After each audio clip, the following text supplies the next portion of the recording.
are blazing.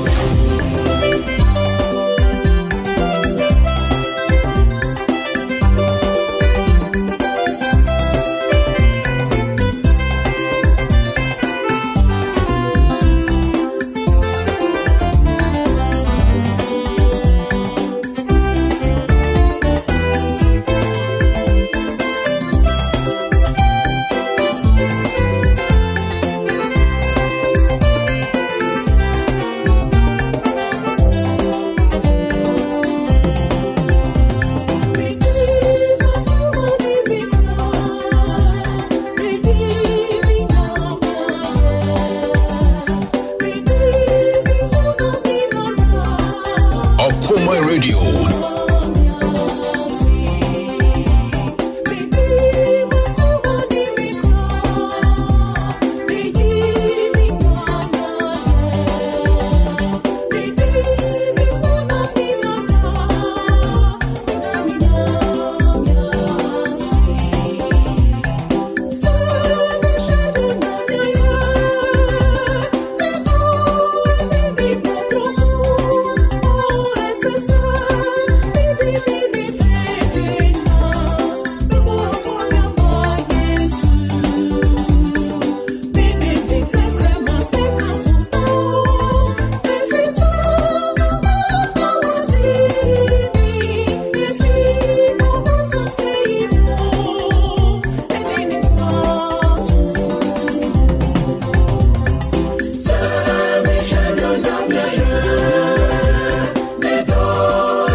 We are blazing.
Station Radio Man Kenya, Okoman Radio 97.1.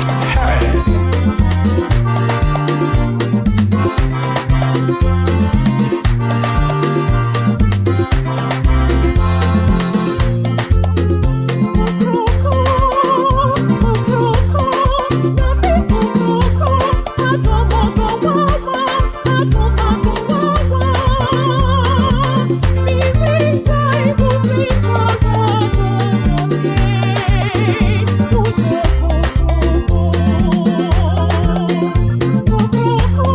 Okoman, you, Okoman, you,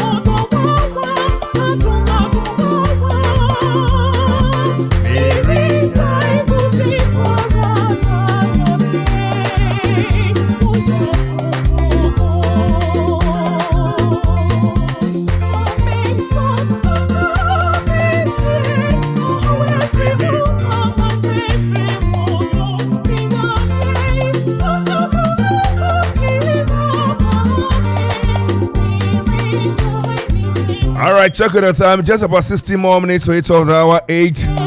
It's a Tuesday morning, the 28th of March, 2023. We are here once again for God and country to serve. And I pay a certain as Akuffo Kroko, Yen Dimbo Arada. We need to go for the paying fast like I say, my boy for Park, say Jebelinda upon and the list of Kwame Henda Akosa for Mark. When come Kevin and I come and post IDA.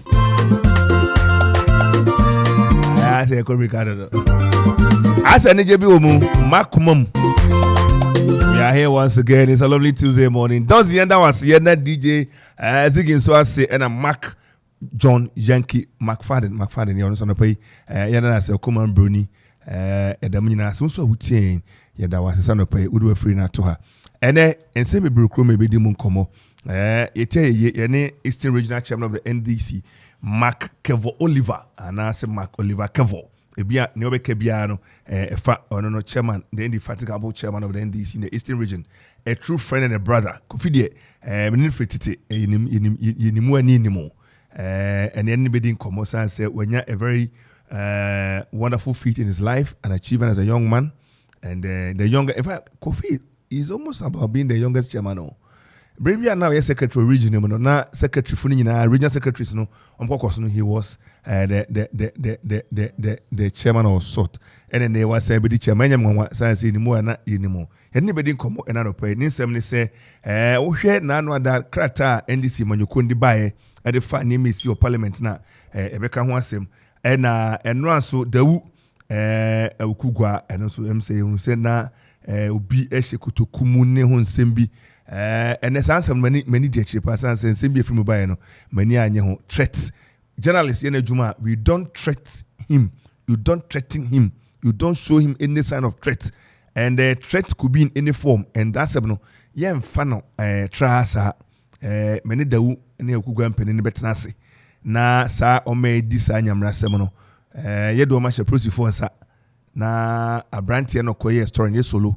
Ya reporter solo omo man sa threat ni ade no ya hwese ye bebo no ho ban o se kra no ya ye ho adwuma Kamala Harris US vice president anu ada on the one obi pia na me catch so Obama be di akonwa no na ni nipadua ande tuntum adwe na broni adwe no de be di akonwa no na no me kan say o kan bibia Obama na brofu yusu no e de be gi bibifo omo fa hu de kakra omo nyane omo sande Obama beji anything so obeka ya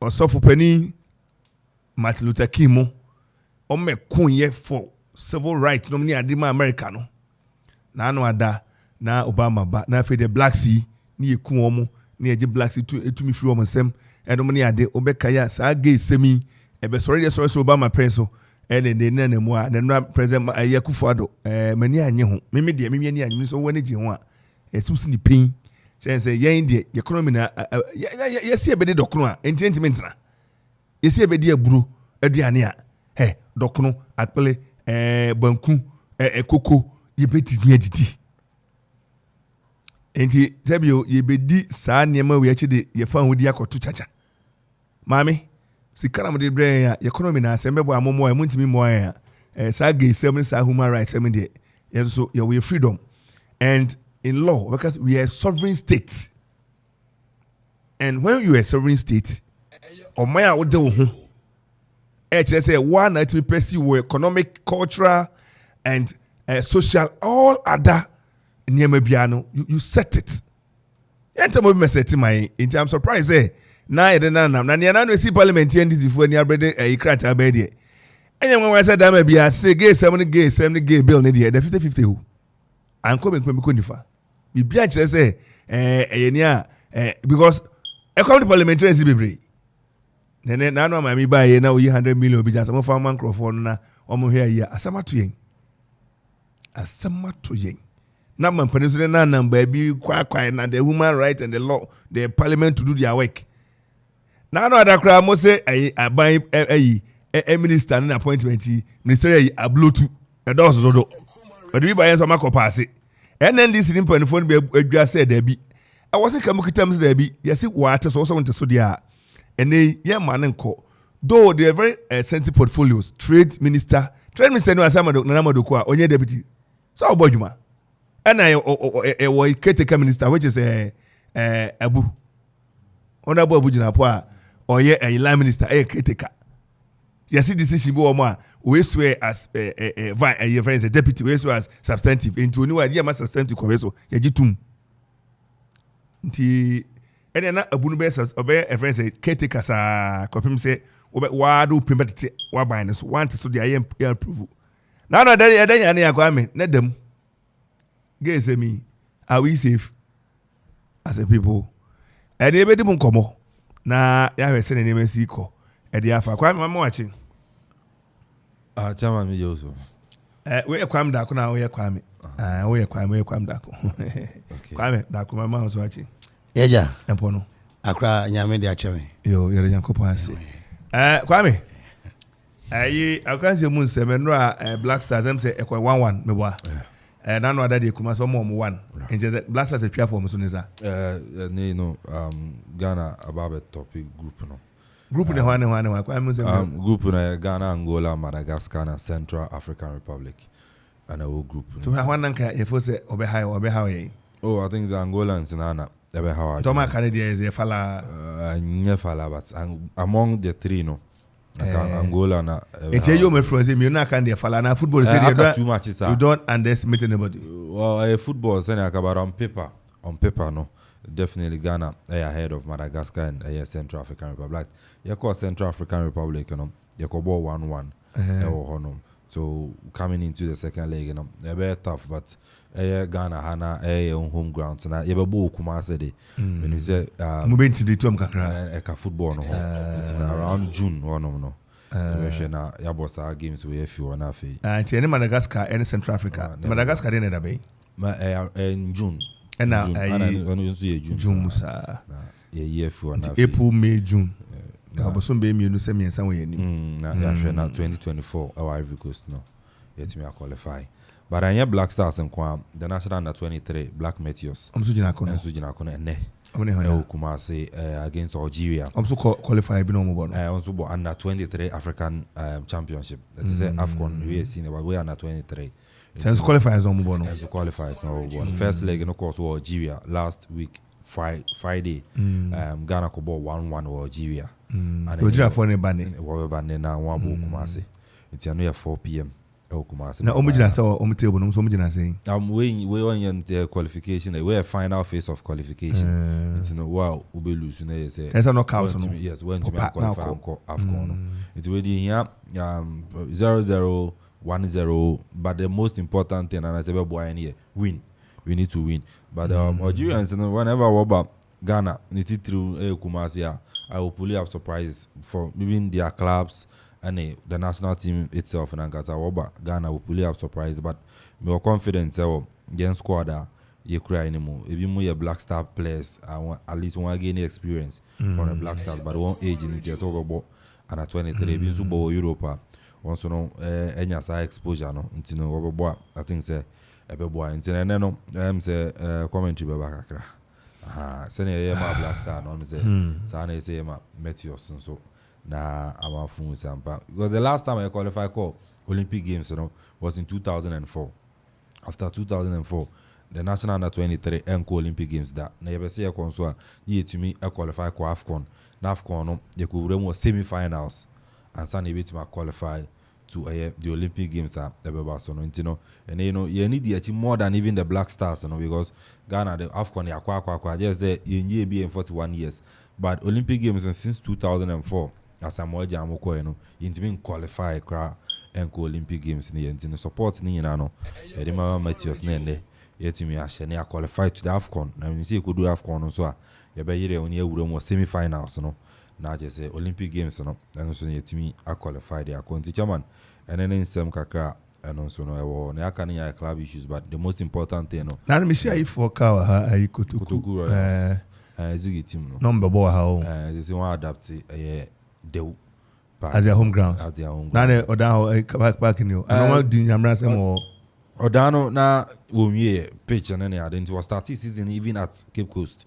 All home games or Cape Coast and Cape Coast, chairman, no quarry, one winning game back Cape Coast. I'm far more, and then they want to adapt to na da wono dreams ni hodada dreams in so dreams enti omi onu ya na yusu wonya na yusu last week of akobo Friday na akobo Sunday you know sa but oba de una things aboa won one about 3 matches o de ni nyina won awi ni nyina you know I think aboa on their first game where there was against Dreams FC na o yedifi na home derby and you say Dreams 3-0 and next game and Dreams only jina don say go match na ananom so Bobby no Bobby ai Kate team no and I won next game so omura on next game one be Team United but was Team 3-1 and last week Friday so was second first half 4-2 oh yeah so da woni yama it means that they no eje won bad chairman asem paying for so san kwa chimoda obeso wokobo chimoda because park na ready so tell for they are ready but the stance no and then you ready but that's Astra na and yeah Astro TV natural grass okay but obeso woko but me dey futu sema ma so chairman wo ba 3 matches ma bo maybe e ho no koyi ma no so ujina mu a survive we na next season we ko oda na wako bara ko isi kasem committee president and as yes chairman of the club kasa you know actually muze a day bia wo bo they spent not less than 10,000 cedis it tells you something and supporters and ma among us wo betel won ka bara anko wo dan dia when say supporters beba obenya be 30,000 40,000 50,000 that kind of subi e that on eka bara hano nipa na ba na wanya be 1,000 2,000 cedis ADFM and you stadium no rent over to the police full Obama Ghana National Ambulance Service Obama one day Stewart Square Obama one day away team no crowd by Obama at the end no ahina ubenya ADFM but anka resource nene de anka wonya na mo sikasem ene ne yakoya asem but you go no wondi nkomo sanka one trainer be home games akei ommo ha or survive you na next season obekọ achimoda no so wako but nyina ko esi kasem but ni se mpanyinfu guso se MP se wo Eastern Region ka wo abom na ni so wa hwe se obeboa Kotoku Royals last week na employment minister last Sunday no stadium Europe Ignatius Bafuewa na o stadium say any team in Sotraman FC and then Dreams be boy it's no stadium I share on from papa say any je football on pa na on supporters see any adia sampa football when je on them no man ni am bi na yeah but say na wetu maton Sotraman it tells you say a sort of a employment and also they are employ mebu ewo kronim I was one year adwuma in employment minister and as only labor and employment this why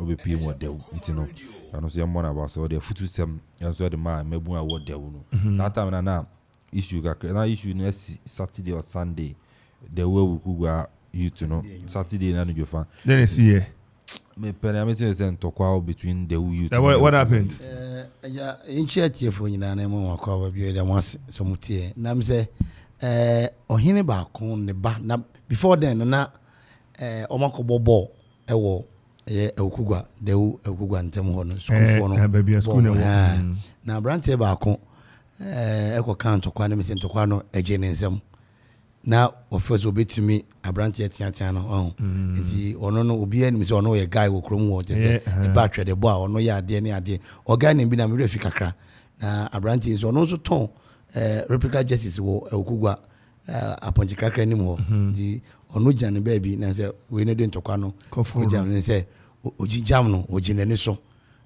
na ba na sa no ye meji medise be ye na kumenkum ne ba abranche ono fia ma no ne na waba nti e ba no oh na wo da bia wo na ha ye se wo ho ede na wa trans na abranche ayo funfram sa na ese emu nsem na nkonye ne ye bo no ne de nti ono kofa e ne nkrofo na em se na mu hia na kumenkum ba no na se ne no asem ne chem no o mu hia no na ibi kura nkrante ne ade no se da bi me so me ye be ma me nyina wa sa nti wo sifi ni kai mu ena wode Americato so ode okonya no mota no nti otimi famu asane koye okoba ye no atisem no chese na ne car a o yusu no na chese bumper no ne tires ne ade nyina no motimi adwodwo no eno na ma emrante zu fi gugwa krom de abufu so bowura ye de horma de oyi ne no eba na fortunately na empanyini wo around pa na de ujidam ne wo na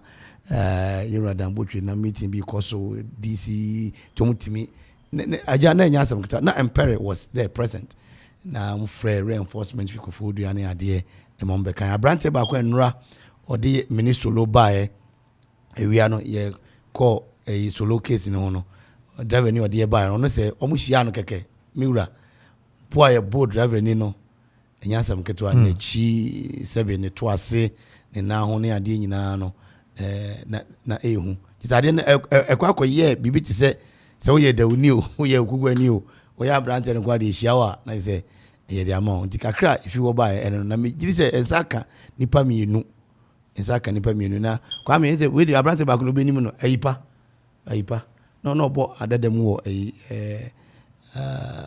enije ne brother ne nsa se mu twa nsa no se twa ne nsa no enti police for saka police for saka nipa mienu na nipa 9 na wo se saka no saka nipa mienu ewo police na akachi ya na pa yeni guachi na ona prepare na nso no wo ehwe wo ebi ewo mampon ene ade na nananum so atena nsem no so ne ekoba ne se wa unim ho bibia no modern na yoma so 3 na wo ntimi ntu ho ana mo ntimi me ka sei akugwa ahemfo ne de ahemfo nyina no ede ahia na ano baba na tumi akoso anura de ne siye no se na kwasi ka se Solomon be ma ho yempopoye no anopa ye wa na se solo ba adwuma as usual ti solo bedu ye no na ne phone nkura no ti kasemu ano kire se oba no hu se ARS impotem ho fa the chairman setiebo opposite one no na hu se kutuku bi da ho omu bi mu no na odesani ne hyem eti solo no twene phone se sane aye de se otwa na wonya adansi de ho na mrantie etwen krante won so na de se wanfa phone na ma amama hwe ni otwa no omfa no ho nche no ense putupurumu anche na apolice phone so ebidu onti police ni ba ko je solo phone se sane aye no ense eni aye kakrakra enti se abotoyem eba na solo etumi aba na obabaji mu yi abrante no na waye mre kakra oshekotokonu de na obi nim ni onde kwakoye obi nim ni omde na ekọ na so yinya nipa eba begina ho ka se ade nti na mutwa mfoni no nipa so chese enyo mo na ede nipa no ade ahye kotokonu nti 1 se enya wo na ode shekotokonu na 2 enyo na ade beto ho no ma obi twa mfoni no a o hawo wo ho ene sen o hawo ho ene sen nti president no ya ade ma akire itimi koye ma solo phone no ne setumi aka na mo general ne wo mu se ye ma solo busuafo tie asote ye se dawu nipa we ana gugu nipa we atretin solo ye ma solo ni papa ni nua asote ye se o ma atretin solo enti o ma da oro ma adwuma be ne famu de abusuan no so nye o ma famu de enti enra no ye ma solo ni papa na chiriba aso etie ye de to manim se wati on nachi kakra oba yenso ye de betu wanim na ne adwuma no so beye e de abo solo ho ban bia no ene de woni mpanyini etenasia na yenso yama o maso ate yama omo a se bi omo ahoden ne pe mrante ofufu e wo twoba omo se omo de omo nyi adwuma bia ye na mo journalist fo attack ya no mbeye no yama busuafo na so ate nti eja wa bei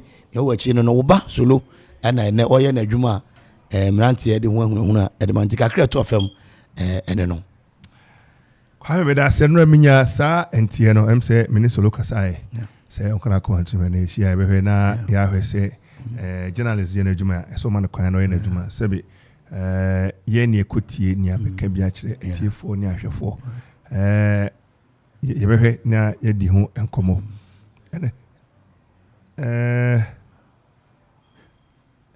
Kwame Chairman, so I see. I don't know so what's the news about MP for Kumewu. So no, I don't pay with him. Kumewu MP. Honorable Collins. Yes, I think Kumewu MP. I don't pay. Say with Honorable Philip. Baswa. Yes, Baswa. On the Kumewu MP constituency. Philip Baswa. Mitia Minechi, the Dwana Jupa, and I know Pem Sroya and Simi Janko and Okama Betty in terms of social media. enti wo ne me ka say de aka nchinagu yes kuma UMP say say fianu jo fa bana ba le she be ko so ake sani ayede sa ya mabusia any party na ya ko behwem na ya bisa kosi montoto homane ehwe ne ma ne ko ba ne sa no yare de ne baaye any ade na yentimi eni ho enkomo kakra. 1 week in MPs no former MP sitting MP in just 1 week. So last week Anthony Akoto Osei and Ransono era and so etime FM how are you now ka gi no ne van say ye maame vice president America ba ye ne nsemo kan asemo a onyankopon kan ya obo ne din say me Yehowa na kana mpanyifa ya na ye nwanwa omo ka say parliamentarians no dodo na ye Christopher nti wo mu nim saade we say enyankopon achiwade awe na no gay from rantie bia omo ne obi ne din komo okse empanifo of high repute e bi cry asofo omo ka omo gay club ni bi labone ni ade okaka say oba asofo ni ade nyina bi wom ene kwame aban ministers ne MP fonya am say branch bi e be ka sa ansem na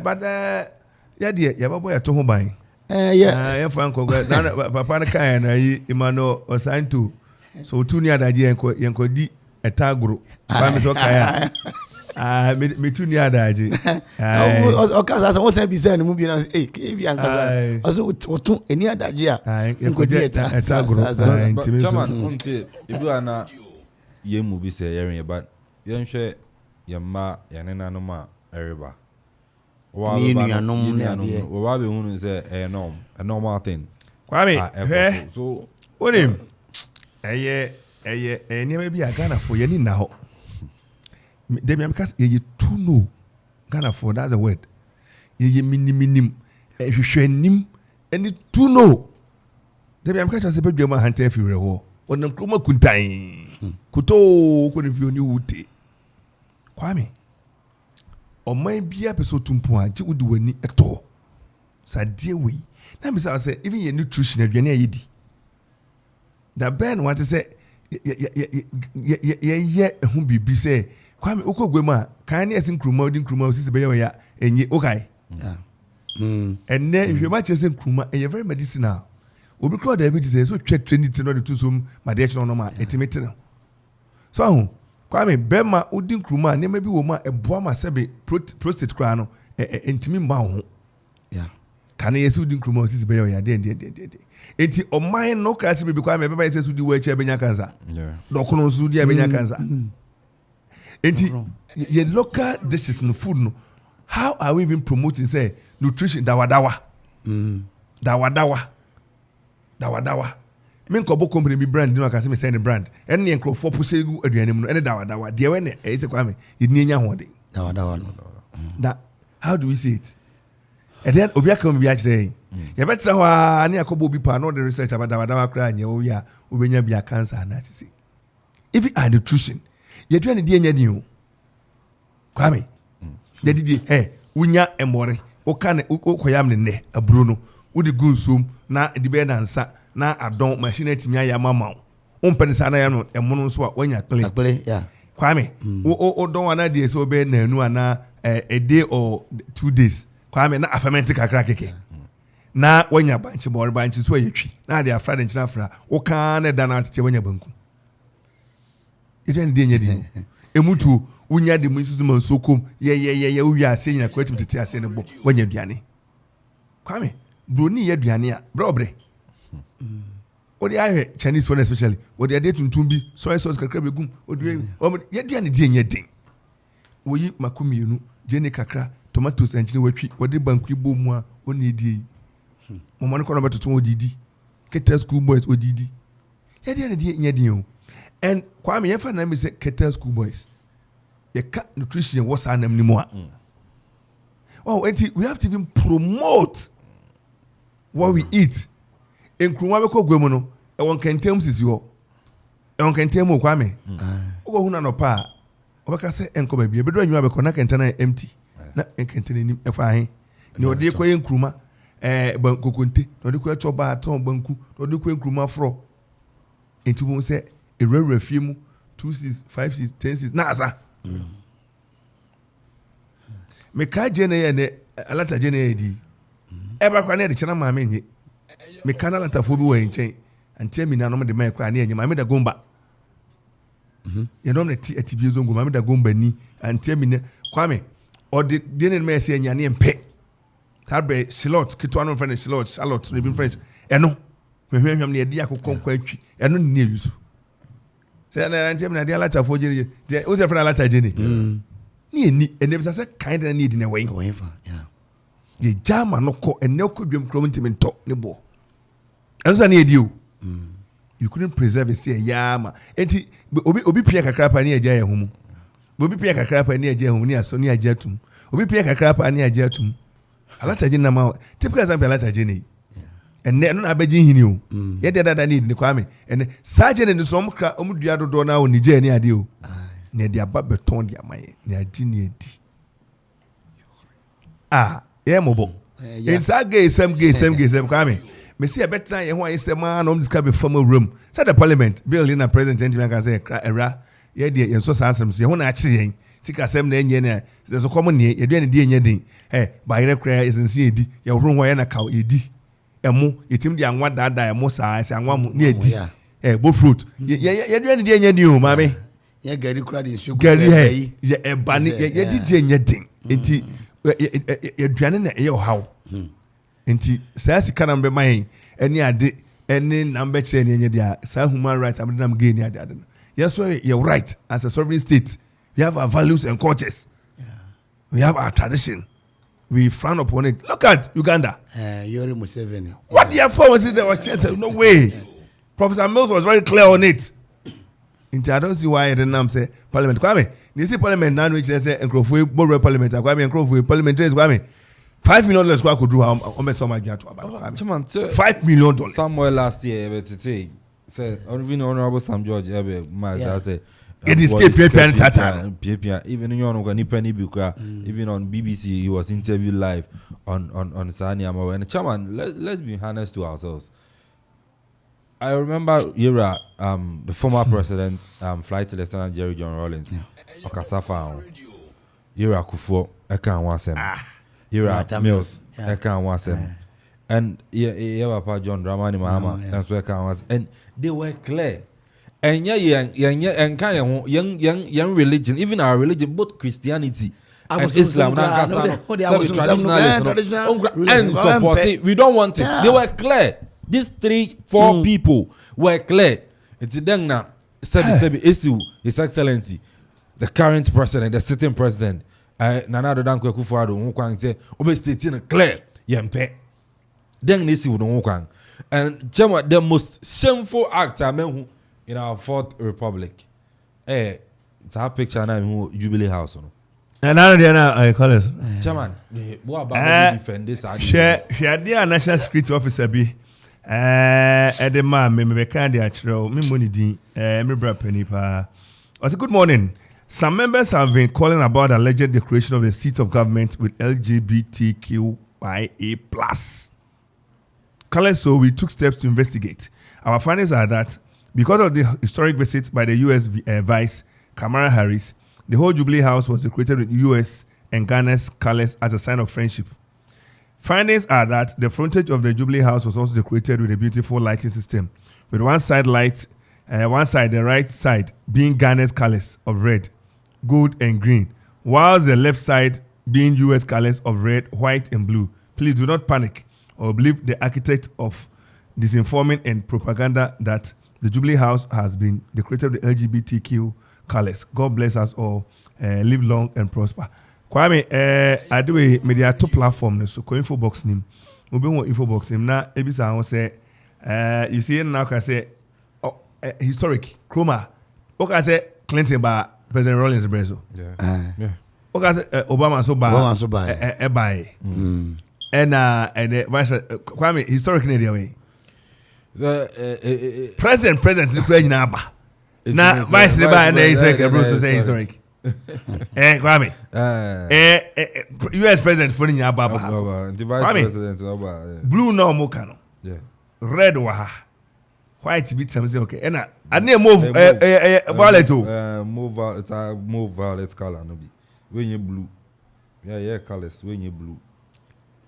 Mampani be na Kwame Abakrom ha yakwe Flagstaff House ah. And as a Jubilee House at me. Me who be that chairman? Me who be that? And chairman, worrying. Say the seats of government. That's indirectly. Omani come down just so don't worry. But you say. So say. And then Kwame me call baby na me who says sakaless. And now I'm the yempa boane bags ne niema fancy niema. I'm the room. Baby, even in football. Kwame, my me ever telcos. Yeah. So color yellow telco bay. Say you know MTN for.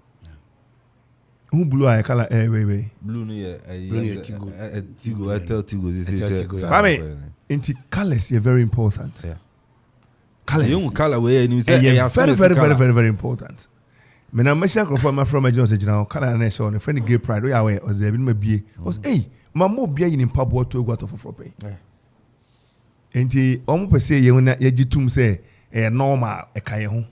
I dey get the boy. You know we American flag o. Na wo hwe we na wo mu no a. American flag no kra no gina wo mo stars mako 50 gina wo ma the state of America. And no kra nka white no kra amra. And we omo the move na dia white no kra no I say I'm a blend no. We off white. We off white. And whoever did that knows why they did what they did. Yeah. Na and the Ghana for there is very shameful. Yeah. Now I'm not in charge of the country and I'm not in charge of the government, but I can say enye palatable sir, enye fit. Like na udisi ketia ubeni ni se we. You know say na kind of American president abako. Barack Obama, George Bush, even Rollins time George Bush by a friend Clinton by. It's every American president be over there, but then Emma, he's vice president of America, but yeah, I say the state of the seat of government, and as a bang, Jubilee House, you're quite careless. No, but so maybe no, India guys will be pencil, open so now we back Ghana for ATF. Me say, I said, when I'm saying kind of radios, but in America. A bit of a say any person, I'm not Kwanyanka, we are Ghana for be super. Now the oil for Mudie. Now am I gonna for India near Rehobi or Saturday with ye? Open super also so Nana. Now o career we're building in politics all over the years no. I said I want to touch him because I saw for in sorry Ghana for Tiagina civil society say you have to so a macquarie crowd down cratch do. Anyway. I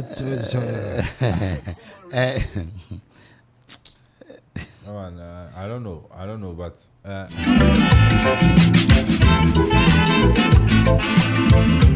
Okoman Radio 87.1.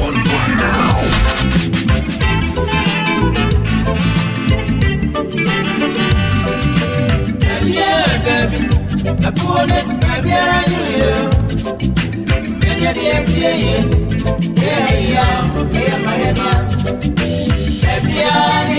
Station with your man Kenya.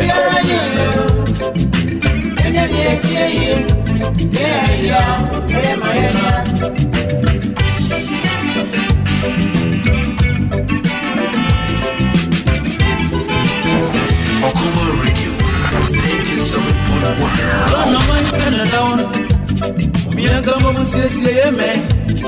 You bet me I am more. The Atrim and Yatrapa. Be a brand home. Let's just get baby up on here.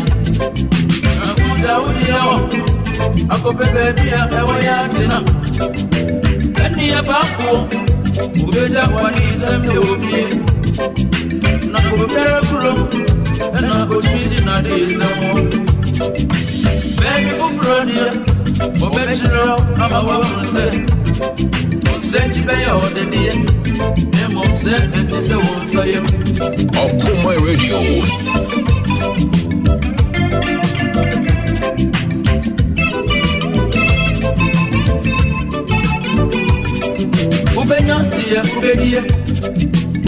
deɛ wobɛfira wobɛnya deɛ wobɛnom na mmom wo ho ntɔ baabi amra wokɔwɔ sɛ wɔmmra America mra French force wasam Dema wora English ya project mra Abantu ko abra e mo sem na ye nta no kesi Okoman Radio.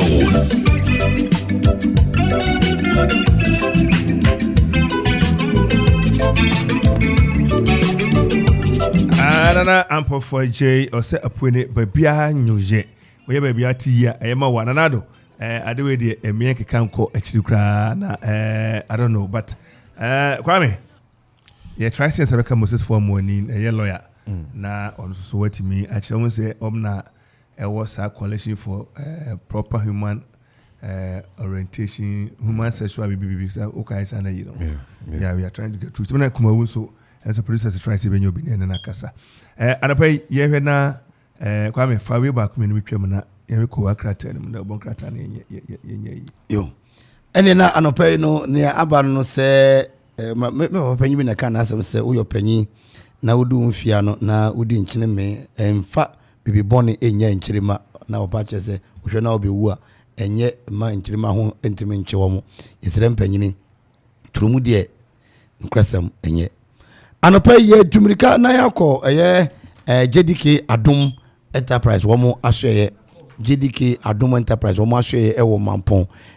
Akuapem ho ena ombutu a anopai me no kase womo bo adwuma papa adansi wo ne ma nyina no Akuapem pepo isu de obnipa ba ko enim no eno ane JDK Adom Enterprise eba cement iron rods and nadwa iron and galvanized pipe square pipes round pipes angle pipes na flat bar ni nyina no ada ro makopim ho no a obenya bi na watumi de adwuma na de nyatumi akonkan e de amawo afi wo mo rods ahodo quarter rod tender arrestor ni nyina no ebi e wa so ho no afi cement no eguma ahodo bebre ni ope bia no kwa onsa betimi ato bi so e wo ho ne nokramu ene se oyebedi easter onkonniema ba pa yendi easter ni wie no eja watumi anya eye otwodwofo bi akwakwatemu na de nyina atumi akonkan e de amawo hwe JDK Adom akiri kwan e mampon Akuapem woni tetekwashi Memorial Hospital NAD and Mhwe wetumi afra wono mu 0244 42 95 33 0244 42 95 33 and after 0244 857 874 JDK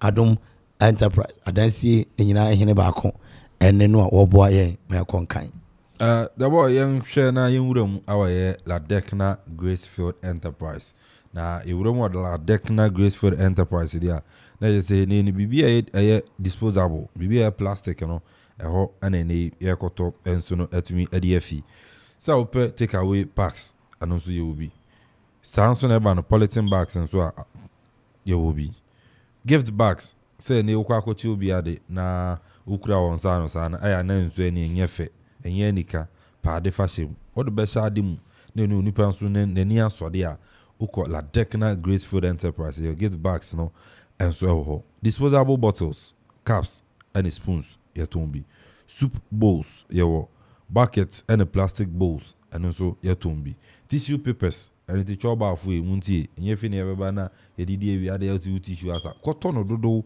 fefi La Decna Gracefield Enterprise na so yeba na napkins sanso na aluminium film yobi watermelon sticks me friend fruit sticks and also yaton bi ewa ya so toothpick sanso na kebab sticks ewo straws and zip lock bags and also you want bag na zip down on any ukudi gwa crowd ni nyina shim na the zip watch zip on fin na is out to obi hu ni ama ugoto edifi gwa so ni nyina no on road to shop ahoro no munkofa emfi La Decna Gracefield Enterprise na so mo tom e mo shop mu sanso na sack bags no and also yewo na eni gisema yewo La Decna ni ni ama hu se obe konkran kwa kutu ho de aba no osibitu wona aso yi esan se ne bono enso no ewo form papa ene nkrande no ya epeka me agweze ne de no kura no ewo form esin se ne abekọ nkran nti ne udwenwa hu se ampa so okutu fi La Decna Gracefield Enterprise so ba be faka efia akọ lorry fair ka mutina se ni nyina na ya hawadwene ko La Decna Gracefield Enterprise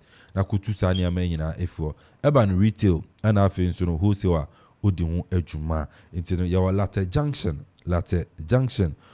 and any Ladekna Greatfield Enterprise and so no friend was 0201 724 024 0201 724 024 and 0265 089 010 0265 089 010 and I face 0547 204 503 0547 204 503. Ladekna, I say everything disposable, everything plastic at Accra price. Yeah. Now, and up you could do offla construction and real estate. Now, Kwame, no question. Shiba go as a go to be the ho. Oh, and say your mom would na go as if you na yiska na yankofla na yankope a cement near there and Sunday and shui at Yajinum.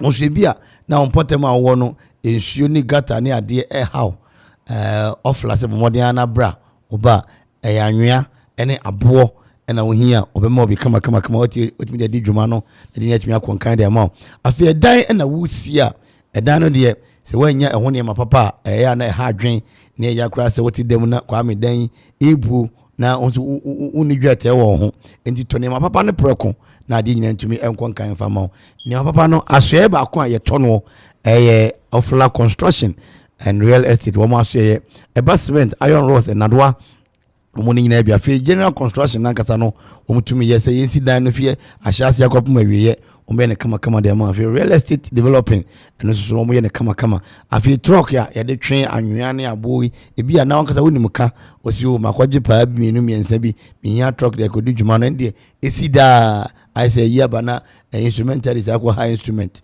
and now budget on fast so say esida until between about high track no ho that could do juma and wachi payloader services no so no etimi koswa and the abrofo nyina dom ho agimu a nyina ba offla ho no be cars no e could di eye juma hwe offla a kira kwan e wo bia mensen amono krom Akuapem ho and afi bosmase Akuapem so na afi koforudia apayment tem ahen kro enso offla ebuto na abefo adesua na sententan kwantempon kwan so www.offlaconstructionlimited.com www.offlaconstructionlimited.com and afi mabunu agudie nyansapo kwantempon so social media handle and your Offla Construction Limited, Offla Construction Limited, or see your property our priority and then I am friend 0552 957 198 0552 957 198 and I feel 0279 012 954 Offla Construction or see your property our priority. Now, no pay no kwame say Easter no enya ba ne sa na nyame ya adomo a kwauna madam fu bi afia burukira ba nem se ibi kwa kutwam ba ko ho na mom the Akuapem Mountains Easter Wave 2023 superb lunch for na kasa kwame ina de ho agima nyame ya adomo Easter yimo from 7th to 9th April 2023 fiada and ye all black Aquaba night and be koso ye superb lunch and I feel memory that and it's the 8th April 2023 artist and comedy night and say beji ani wo ho no na wo mo ebe ginemu abonnwom ye efifia da na kopem memory da no guru patapa and alewen na kwesi da no Yesu sori a na de ani gene kwesi no kwaya obrafo no baba bonnwom no Yesu no bebre na anim no obrafo be gina ho no oni o Yesu na je se ani gene ba e so people lunch ya na kwame ne tere se gisa oji akonwa na oto ho nema 0242 74 3673 0242 74 3673 and after 0246 51 1167 superb lunch jumadi ni nyina de ho agim isei ebeboso na ebeboso a enim se ahoho beba ahoho so ba esemoda mo pe be bia da ni nyina no kwa isibia hotel eno na ne ye kamfo de mammo a Easter no wa bedi ewo ye Akuapem ha no so ni titiri oni Super Lounge dey uba esa obeda nti nzati because ejinam 7 to 9 nti no ndumi ga say onna obeda hotel American for the amount no kwa isibia hotel na accommodations no yawo premium suite ho eno no yama full DSTV bouquet Samsung and then mini bar kitchenette wo mu na say wo she room no na mini bar wo ma eno so na abanom no bia say any alcoholic non alcoholic you will be edition edema Samsung na your guest washroom hotel be na wakwa da yes guest washroom enye ne bia ni ya kwa isibia hotel afi personal butler enso ho ono no dwuma odi ni se ono nkwa ana ohwe so te ase se obanum a osu ma men show na ma show se yinsu upa akofa e de abro ubedi orili e de ama ni nyina no e ade aje se ono nkwa ye de na ma so onhwe na bibia enye kama enfama eno kwa isibia hotel Samsung ya junior suite eno so yama DSTV e de mini bar deluxe plus no so no ekura ayani DSTV ana afin so no ni mini bar afi deluxe mini ano so yama DSTV ana afin so no mini bar ni nyina na yakwa sibia hotel oban so ye conference hall ewo no ma yes residential non residential nkon ya hyehyɛ ne kama ewo air condition bobo no ma onso fe papa nti so yejumaku ya nkwankra just political party so bi na pa bi ayo conference dan wani kyeremu ewo kwa sibia hotel na so no ko na koye o conference na wo restaurant and a bar ewo se fie aduansa mana ne local and continental sani oburu ni beka no yewo ewo kwa sibia hotel standard swimming pool enso ewo ho nti ni putu pata oba so be bre na yese o etumi asan sanso na event center no ewo so your wedding reception and auto party bi ni nyina no betumi akoye ewo kwa sibia hotel channel so edu weekend fida kopim kwasida no ene yema live band ni o shawo room na wanya wo mini bar ni wo na tutu niama yibi na yesan bo onwompa live band yese baby ewu enso no ede amount di ene no na kopim stay kwana koda kwazibia hotel na enso no fili angasa obefra na yese wafre 0303 961 989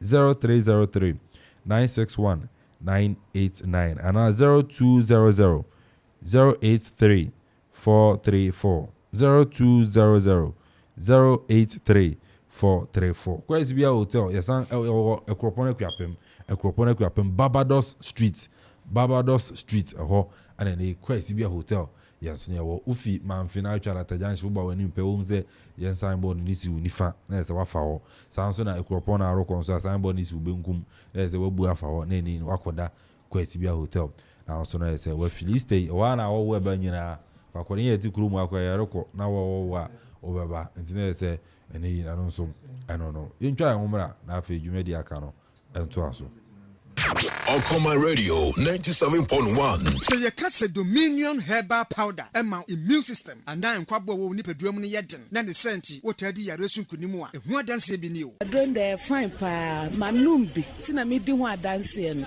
enya yese me say Dominion Herbal Powder de ninia enya amanfo adanse enti na be kanfo ne aye ewo me nipadua mu no eburo madwen ene mente ase so emma Dominion Herbal Powder empa wo hu da biara da asem no anada ho no Dominion Herbal Powder enwanso anya wonsu ohie wo tea cup mu na de atreketo ase bia gumu wo twa nseti yanum wawie Angels Dominion Herbal Center won kokko ene de aba apemfo aba aton mo manufo ene nkwada woni fiedum ye ne de wonka ho dodo afre 054 315 8195 FDA agi edwadie nkratoɔ yi atum.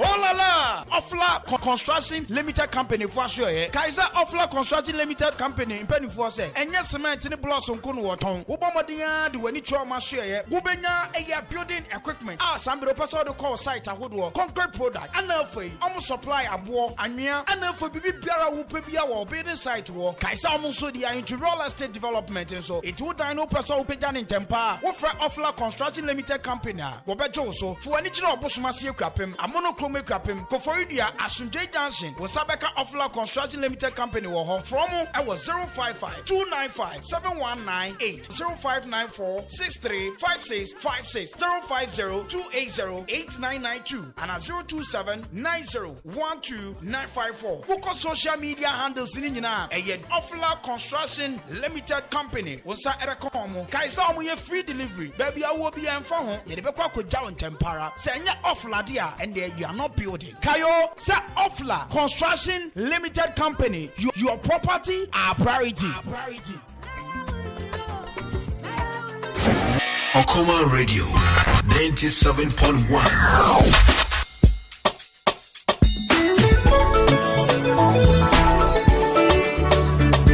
Okoman, Etienne, the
Radio.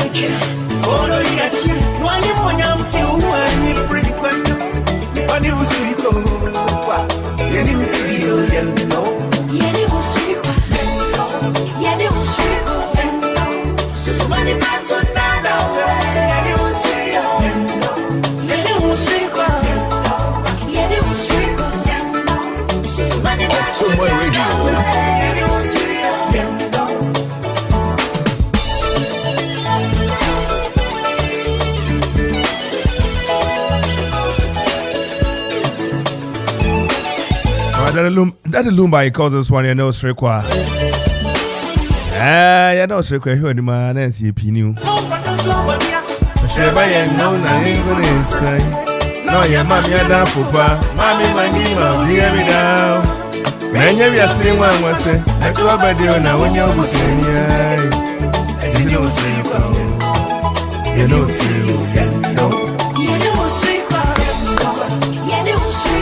yeah, pass out the partner on the street now. The office when you're down for when you're near. When you're hooking now, when you're busy. What's a rini? That's one no, come up, no pino. Hey, yo. And I'm fast a bear, because Uhia Bear, as in Yanada. Uhia Bear, at the bottom of Yabaya Bandano. I, on Casa Yanada, on Casa Yaya, is Yanada. I know Uhia Bear.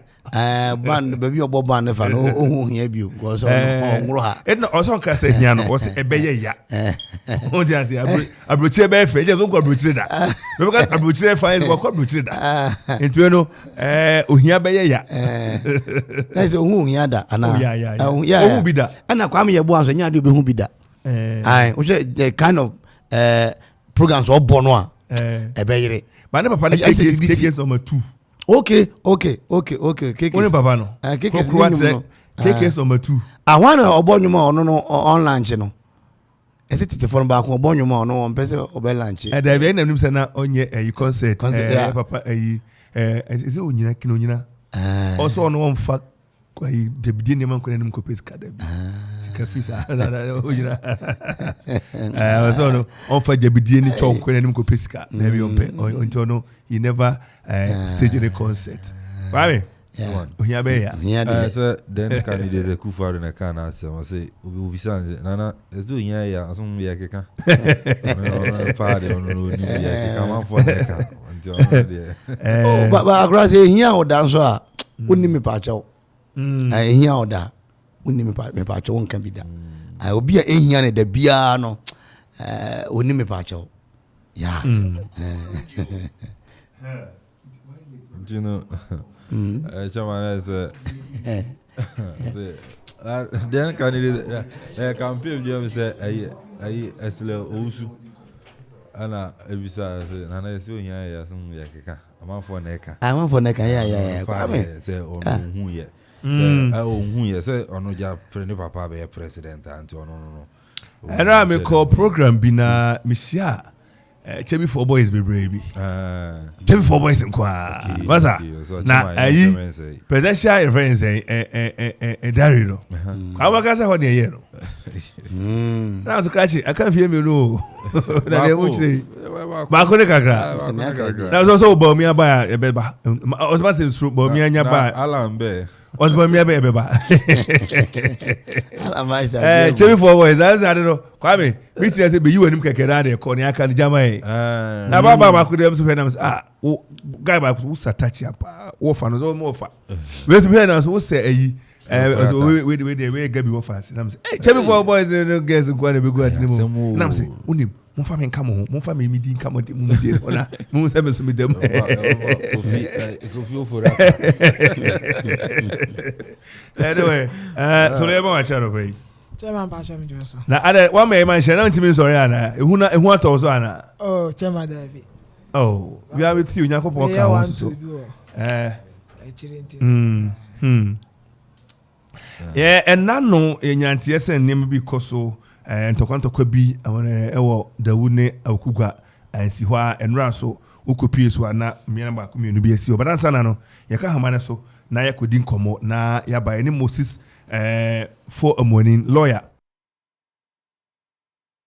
papa yi ene convener anase executive director the ma coalition for proper human sexual orientation bibi em say ono aban obekire ese eche obani e mo acha no bai we free hamane so enti ebe sa friend tawna abese sa ebeka no anopa ese me kan no e wo se yedi nkomo kakra ni sei wo hwe gay sema ekoso Ghana o hese ne Ghana fo atie gina se sa gay sema de wo mu enye krado kra se o meso so enti se me kan no papa Moses for money se wa kan no on kan na me kan papa kokoya ye be boxing na ogina mu Ghana Boxing Association no ma di djuma ene onene executive secretary edema National Coalition for Proper Human Sexual Rights and Family Values ene yebisane se na no ada yedanya ne yenkoti se Vice President of America mame Kamala Harris obakrum ha obedru ya yenkwo hwe Ghana ye seat of government Jubilee House ebi se Flagstaff House ni obeka na ukai bia no ena yede nkane agu hu ya akwa no gay pride gay for colors ni ade no edanya ne ya National Security Force of Investigation America ne Ghana flag ni ade mami ben so ko bisa mampani se anye bia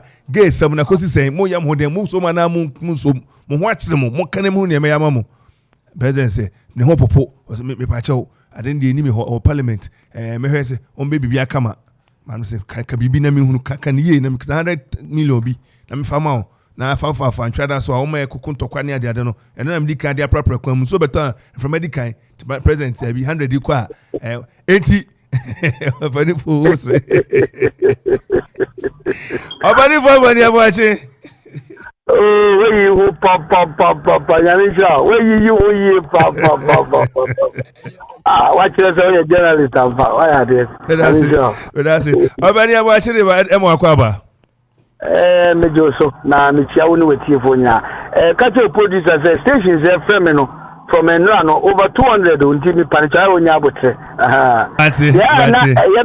yeah me bufu no say omo frost na omo opportunity a o kaza 2-3 minutes omo je be bia wo kono so omo sura na omo zo president na me say ali na mo frame na so oni say hade oba me di kom ye ho bae enti wo de me say unzuru enti ye nko na ye nhwe de nyame be Mate opani Akropong ani abre papa na no ada Yohana president Meso papa Clinton ebesran ekrom ha Yohana na no ada Obama babesran yen ena ene Vice President of America Mami Kamala Harris baya yes any historic ne president be any historic name Vice President be any historic inte ne o Jubilee House wa ya tonka ne agu ho a mfori na hyeta ba bia na Akropong ani abre ne say and on them baby ye di bia Ghana must go so put raw bag name pabwan entade gay pride di room when na won so abi ho asese na ze wajatum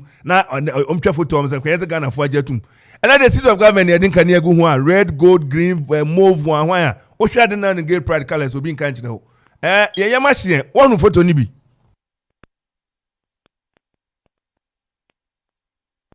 obani hajakala no David. Just about what to make me ton kapa. I'm saying, me say, and not an opano be friend me can't ask them no chair me na. Miss me for you see, we're not there to be honest with you. Ghana flag and American national flag. Who's the colors here red, gold, and green, and almost the blue, red, and white. But unfortunately, no, why a bit of colors? I'll be say red and blue. No, they are primary colors. So we mix here. We say we na violet. Or they say no. It's light. The top so one here. We say as a gay pride colors. No, we meaning say that was the real no. It was just to show say Ghana colors and the US colors, because we were the United States president, vice president about the say and omude colors nearby. To say no party, it was not a gay pride idea. No, that was not the yeah, that's it. So I'm saying Okano, where we get now, here my friend say seatbelt, my feedback be. Yes, I know. Just give me a few minutes. Aha, na no my. Okay, question most afraid.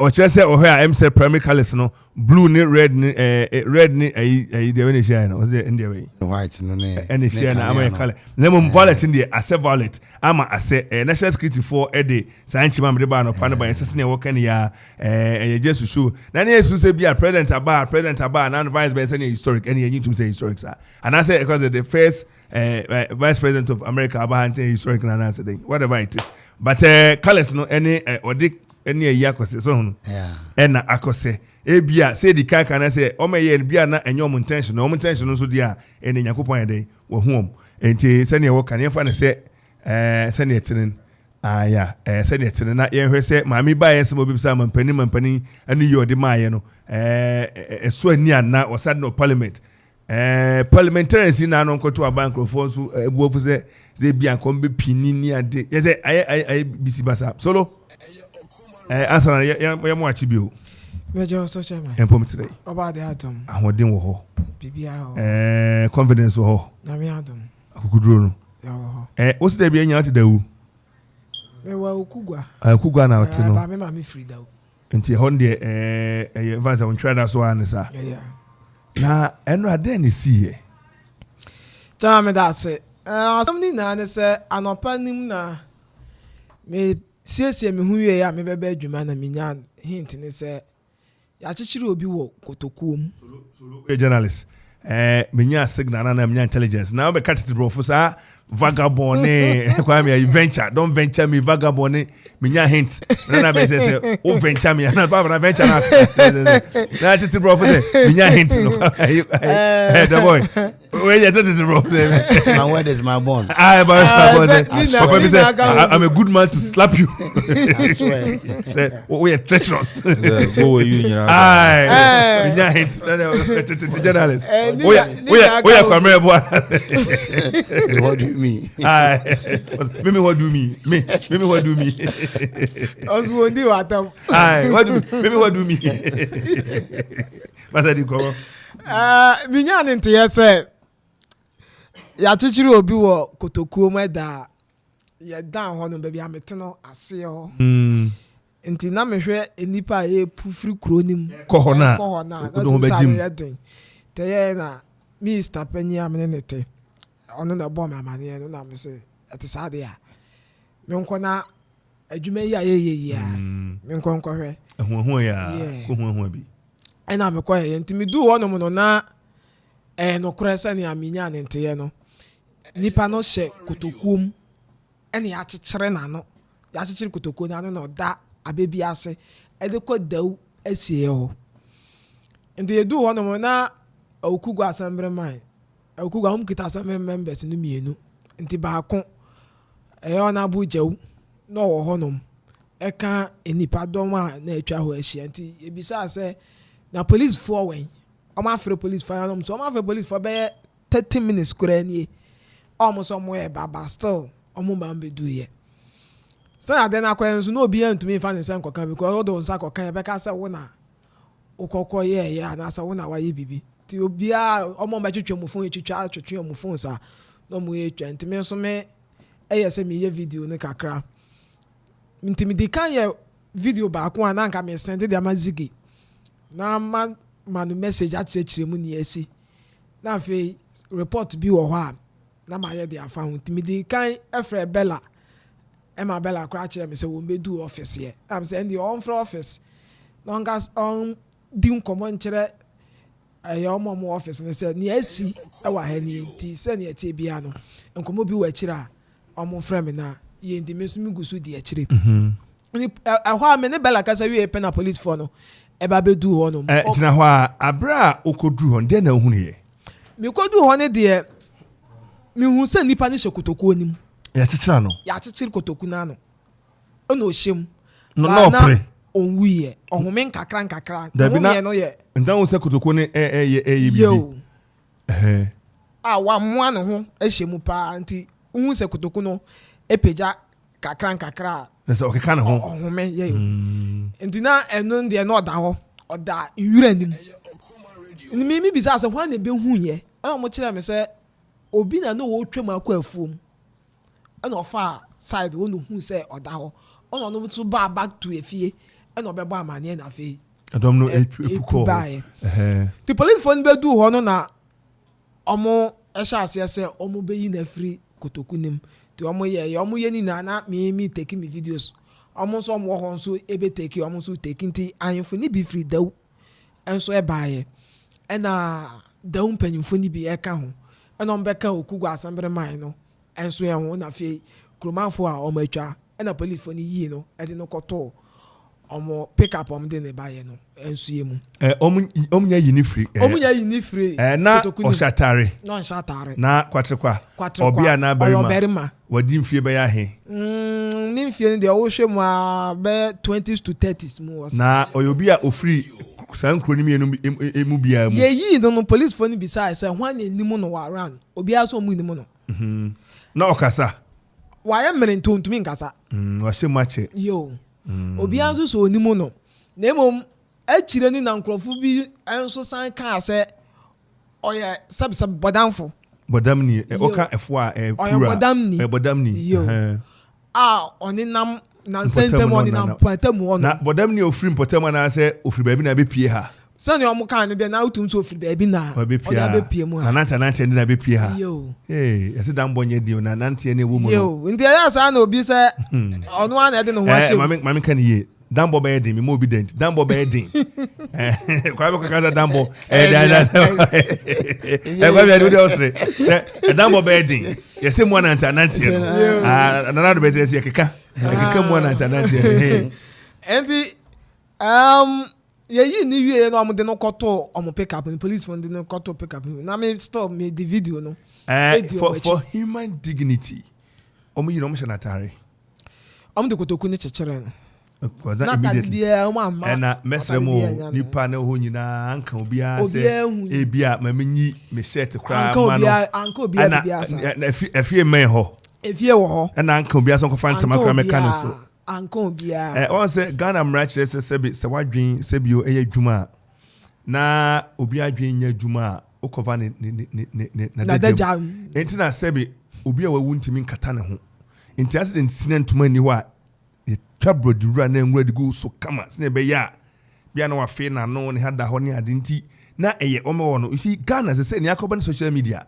ye bedi ke onipa ne mem enso ofa no kra na otwa nipa ekosoro no aba fam na otwa no person ze oni twa wo de na ye wadwuma okoto nkrofo nke so bi na mani ho emia ho ko bi kra mine ntuma samonye nkata no ho wo de kasa obi anfa bibia sa an ento me kotoku no ti omo de kotoku na chechere no ena approach for so ba yiye eni akade bia tuka no se yesi obi da kotoku kwa me an come se kwa empentuma bi ade omo grant omo kwa fa ne ofosu bi oni ade bi na ba bi wo de kasa you see bibia sa ya rewo kwa me ye to aba ne keke for human dignity nipa ye hunim ne ye nu onyam nti at least praise for be ban kwa me na nye o friend prekope no ba ye o e kan am for notice assembly man so be so wan ko pe bi ama oya dwuma assembly nadmo coordinator one friend say fantoma na be shit bi bra she awo a oni pa hawo ni pa che kotoku mu da ho intuna say yin say be na deje so da ho na ne koto say chira omo de na kono na omo de kata no ho de ayi o de din komo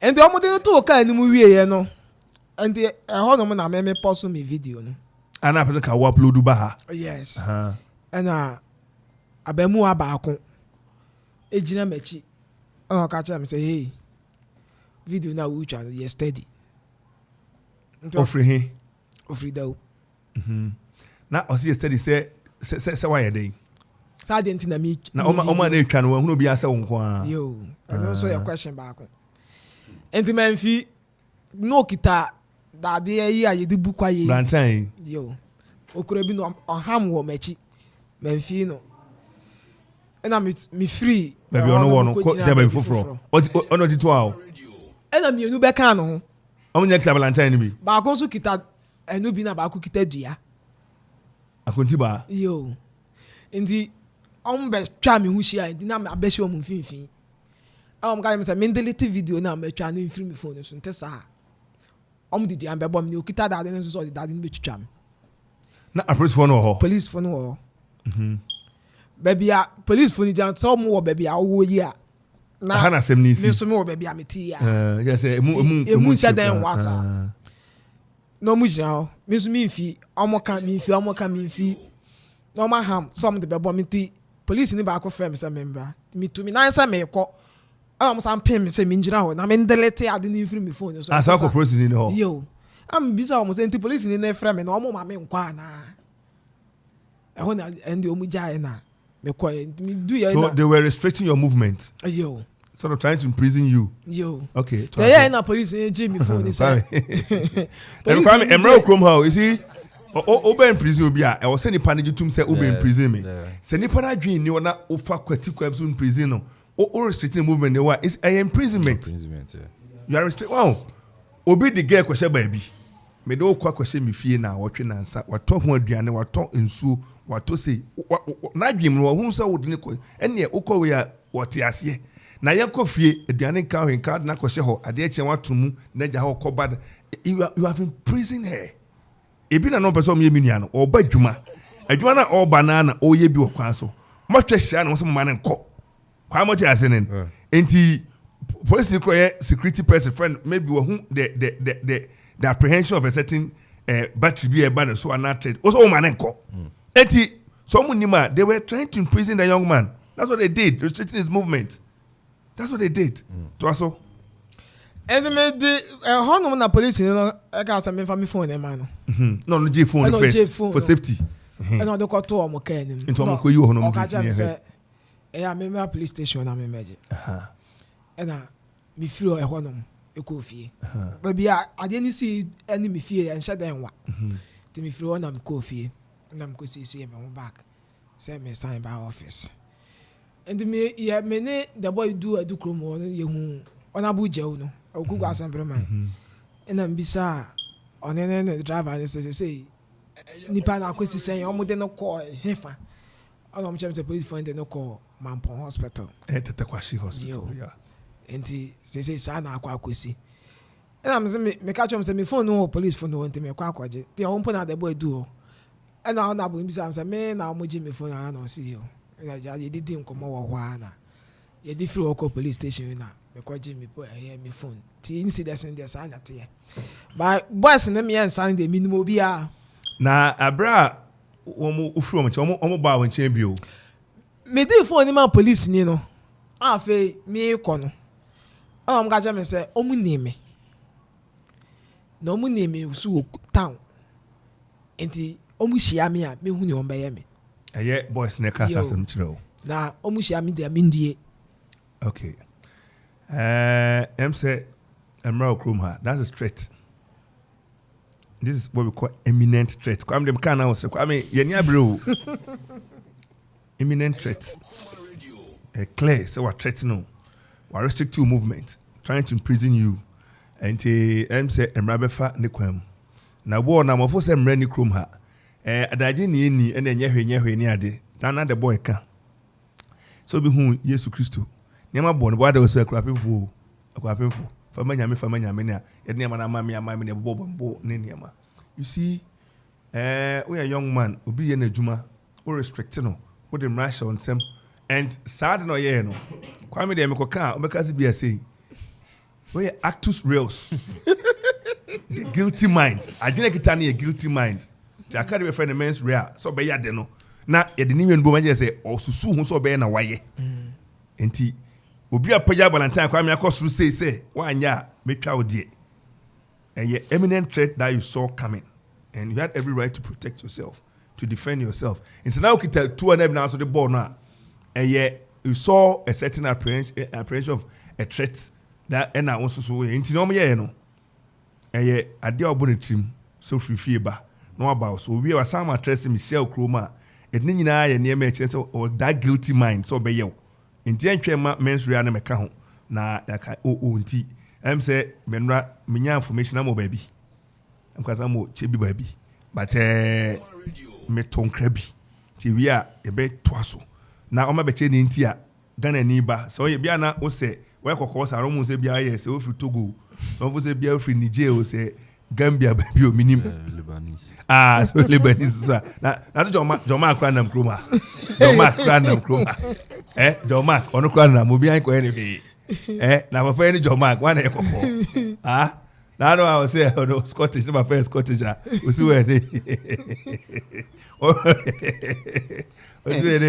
Scottish in here or 20 you see we are sorry about what has happened but we will tell you that we have our support we have your back and we are going to report this the people to the police and then invite them more and invite them to me no me no e biara da wu no emra na oye ne sonko na no adamete sentokwa and kwa me pray so kita sa information I consider no and na omiesa you can't take the law into your hands we don't live in a bush I don't just accept the way you cry no me person me kasi me kaseti awo me dey cry sem no tete kwa sem be no what is that supposed to mean that for a very nice people I think me now for I respect them so much what's the meaning of this and some boys no what is the meaning of this? Stadium now, no, what is the meaning of this? Already the police kotoko ni mu ana. I don't know question. No, the question ma dey ana. What is their problem? Mo kwa mo kire say nipa no krom free mu krom ho. Enti mo how ne say? They also police for no crash sham because no be here wo ho no. Kwame onipa ne da ho sem training or kam obi ahu because obi ahu na ni nebusuani bia na obi nim no.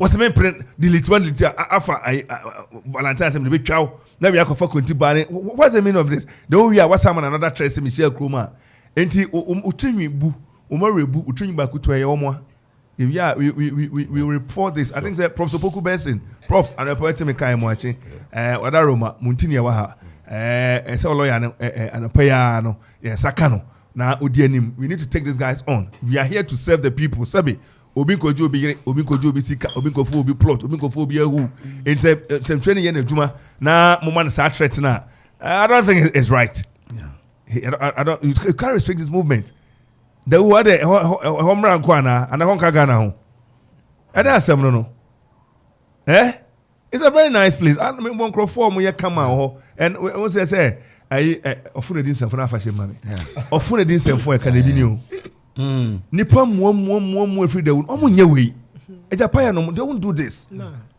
don't do this Mr. Ukumu don't do this na the riffraff answer fatafo no Amanfo ya rasta doing this Amanfo ya rasta they think we are going to joke with this they can't do this and try to use it shell baby you know baby on be shell and then want to tuma ye omo ya ntwe ma na nya ansa nipa nkwa na ye ka asem no nipa nkwa ho asem na ye ka no. And I think we sincerely apologize for this. We are with you, and we will make sure the law enforcement agencies take charge of this and invite them. No make sure say, "One send fatasa otana say, omunche ni chance fatasa otana say, omunche ni nti ni say utwa photo. Nipa utwa photo ni nyina, just oma bo wa to order dada o. Why go can active reels? I will say active reels. Friday in your stadium, right? And incident we see, I mean, I approach you instantly, nipa patch. I think that's it should be a C or VVIP stand. So then I should look on or call address issue. Ojana no be by one of these guys machines you go. No so say they intina omo person omo kona or say omo kwa omo. So baby, I'm meeting me who here na me sorry na me call. We do an present or patch of fatch my ye. And I'm making sure so I apologize to solo and a patch. So these guys are even when you go to the stadium, you see them smoking baby media smoking what? Smoking a weed marijuana. Maybe move can say Sunday man kosu stadium. These are the guys media stand and for media. Now we are part of so attack what media stand him. Na say say kade.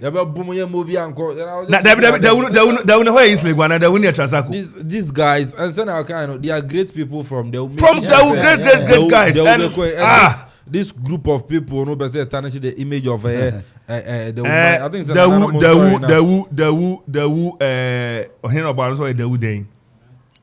think Hene or something. No, Madaroma, Mammon's no Masanko, that way for Finka Crew. Men, Michelle Boy, and catching one copy with the feet come bobo for me, very calm people. I'm not just as woman's zone.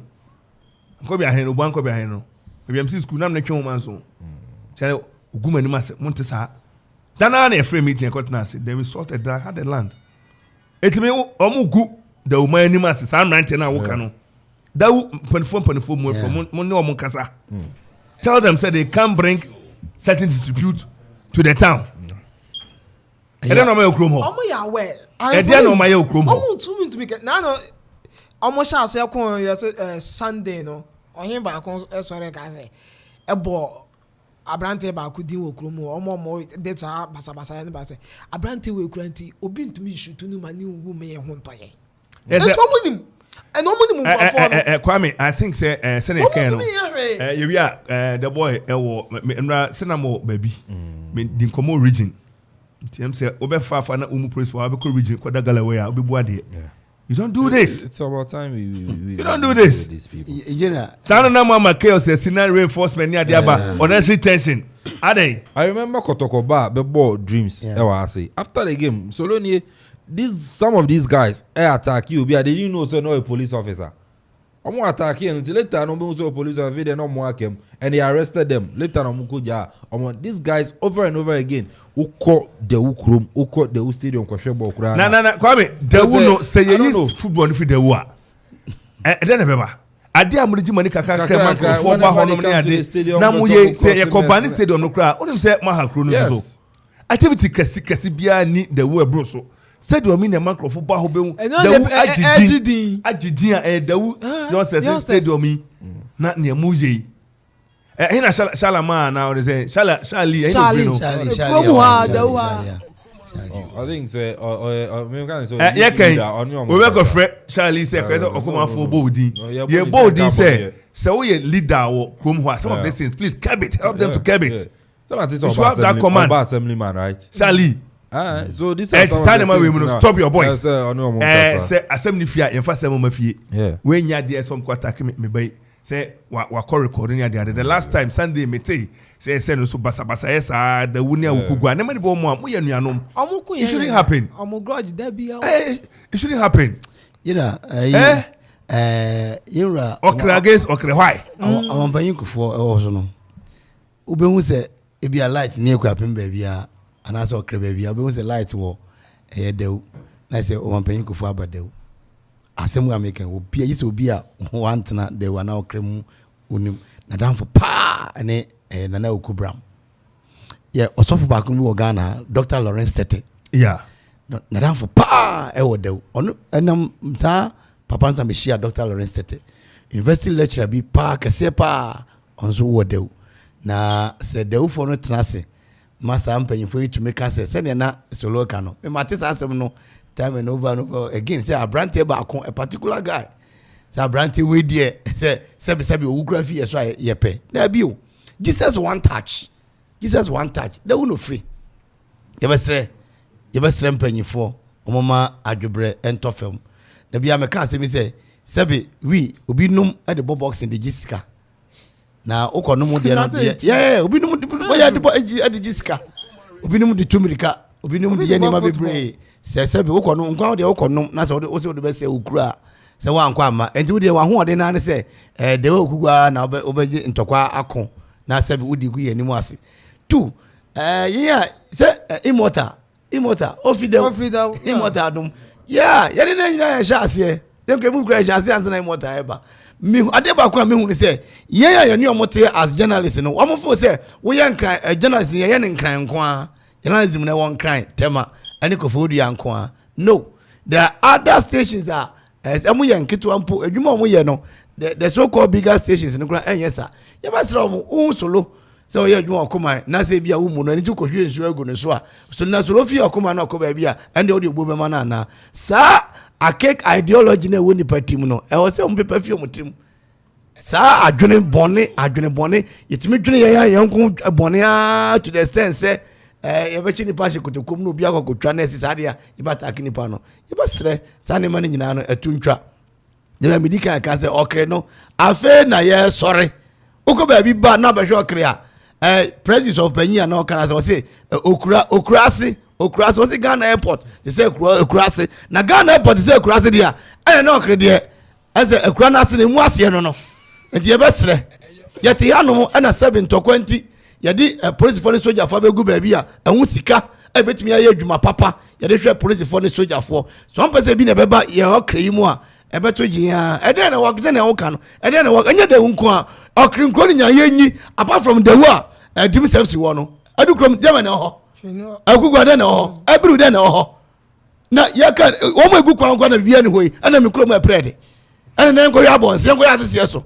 asene ma woyi edwa no fi wɔ no ma ɛde ba bie ne ɛhɔ eti yɛbɛko yɛsɛɛ nneɛma ama president kwasi da nwumire na politifo egu yɛ kwan so nya asɛm ketewa onipa baako fo nti ɛde nkwa no yɛwia ne bɛka sɛ nananom nana de sɛ ɔtene baabi dwene ne ho mmerante ne yɛnkasa nkyerɛ mu obi bɛnku so nti da no ntɔkwa ne ba no gyena ɛyɛ bɛnku obi kɔka ne bɛnku na ɔsɛ kɔhyia ne sɛ bɛkɔ akɔpo no for what reason nti yɛbɛserɛ wo ahoɔden a yɛpɛ nkurɔfoɔ ɛbɛtetam galamsey body gas ne adeɛ kodakɔyɛ bi obi mfi na buro kyerɛ ma sɛbe mamfa ne ho ahi sɛ woakɔpra no wokɔbɔ no wowu yi a yɛbɛserɛ nananom so fam no ansi fam madi ka aka ahemfo no wɔ akwantuo mu dodo ɔhene wɔdi hene na wɔte kofodua wɔte nkragye sɛ asɛm asi ne yɛfa fo no afrɛ no ɔbɛba ne sɛ nipa bɛwu a wawu awie yɛbɛsɛ nananom ɔmɔmɛtena fie weekend kwa nananom bebree ma weekend wɔma eba sa no a okɔ kan bebree pɛ na wo de motion akasa na wano akɔyi ka solo yɛ ma hyɛ den why de bibia ntimi nyɛ sɛ ndra abo gye na mane yakɔ mu abusuafoɔ no sɛ ɔmo yɛ krado sɛ ɔmo bɛta wachi gina so abai yɛfrɛ profoko oboko so bɛbɛm na fie papa no bia na ɛfɔ no sabre motu ka aba ɔyɛ sɛ solo ho te sɛn a na bibia tumi agyina yie yɛ dɛm ase kwame ɛbɛda ase na yɛbɛda ase ba solo sɛ na kɛne kwa kɔma to yɛm ɛbɛdi akyire na yɛne mpani akasa ne ahwɛ sɛ that mmerante no will be apprehended in a way na ɔmo yɛ na I think say they should be ashamed of themselves some de mbɔne saa ɛba kuro no so hɔ enye ebodi nhyɛ mmra enye ebodi nso tu mmra enye kra enti ebeda solo yes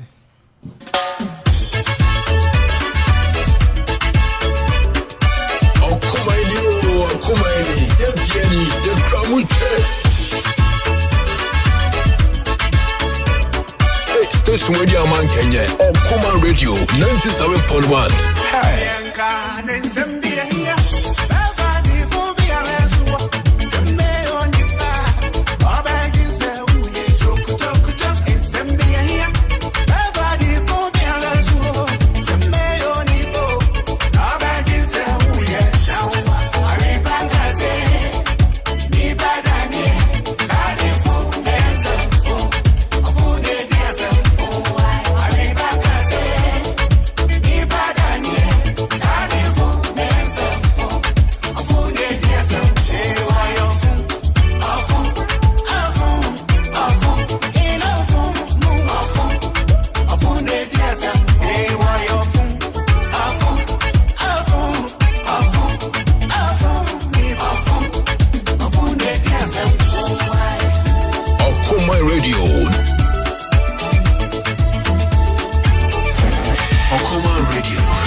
Ghana, any of your command, kete na ko bon sira di ma pam mo ni so no o ma wan ko den en ya bo betimi e dina no e ya mboa o manja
A very special dedication going to my friend and brother, 4-star Obin Latte, CEO for Offline Constructions and Real Estate. As I will be here for what? Okoman General Manager, Ejo Barry.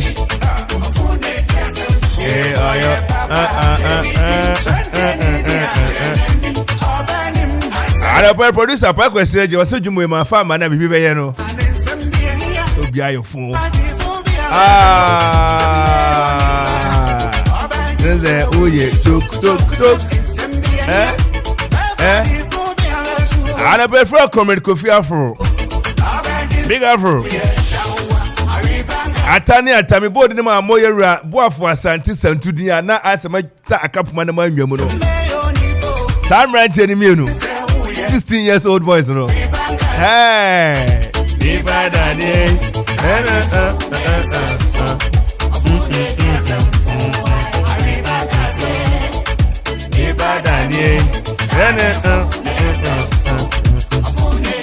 Honorable Abu the Welder. Akwesi. I don't pray you may come out.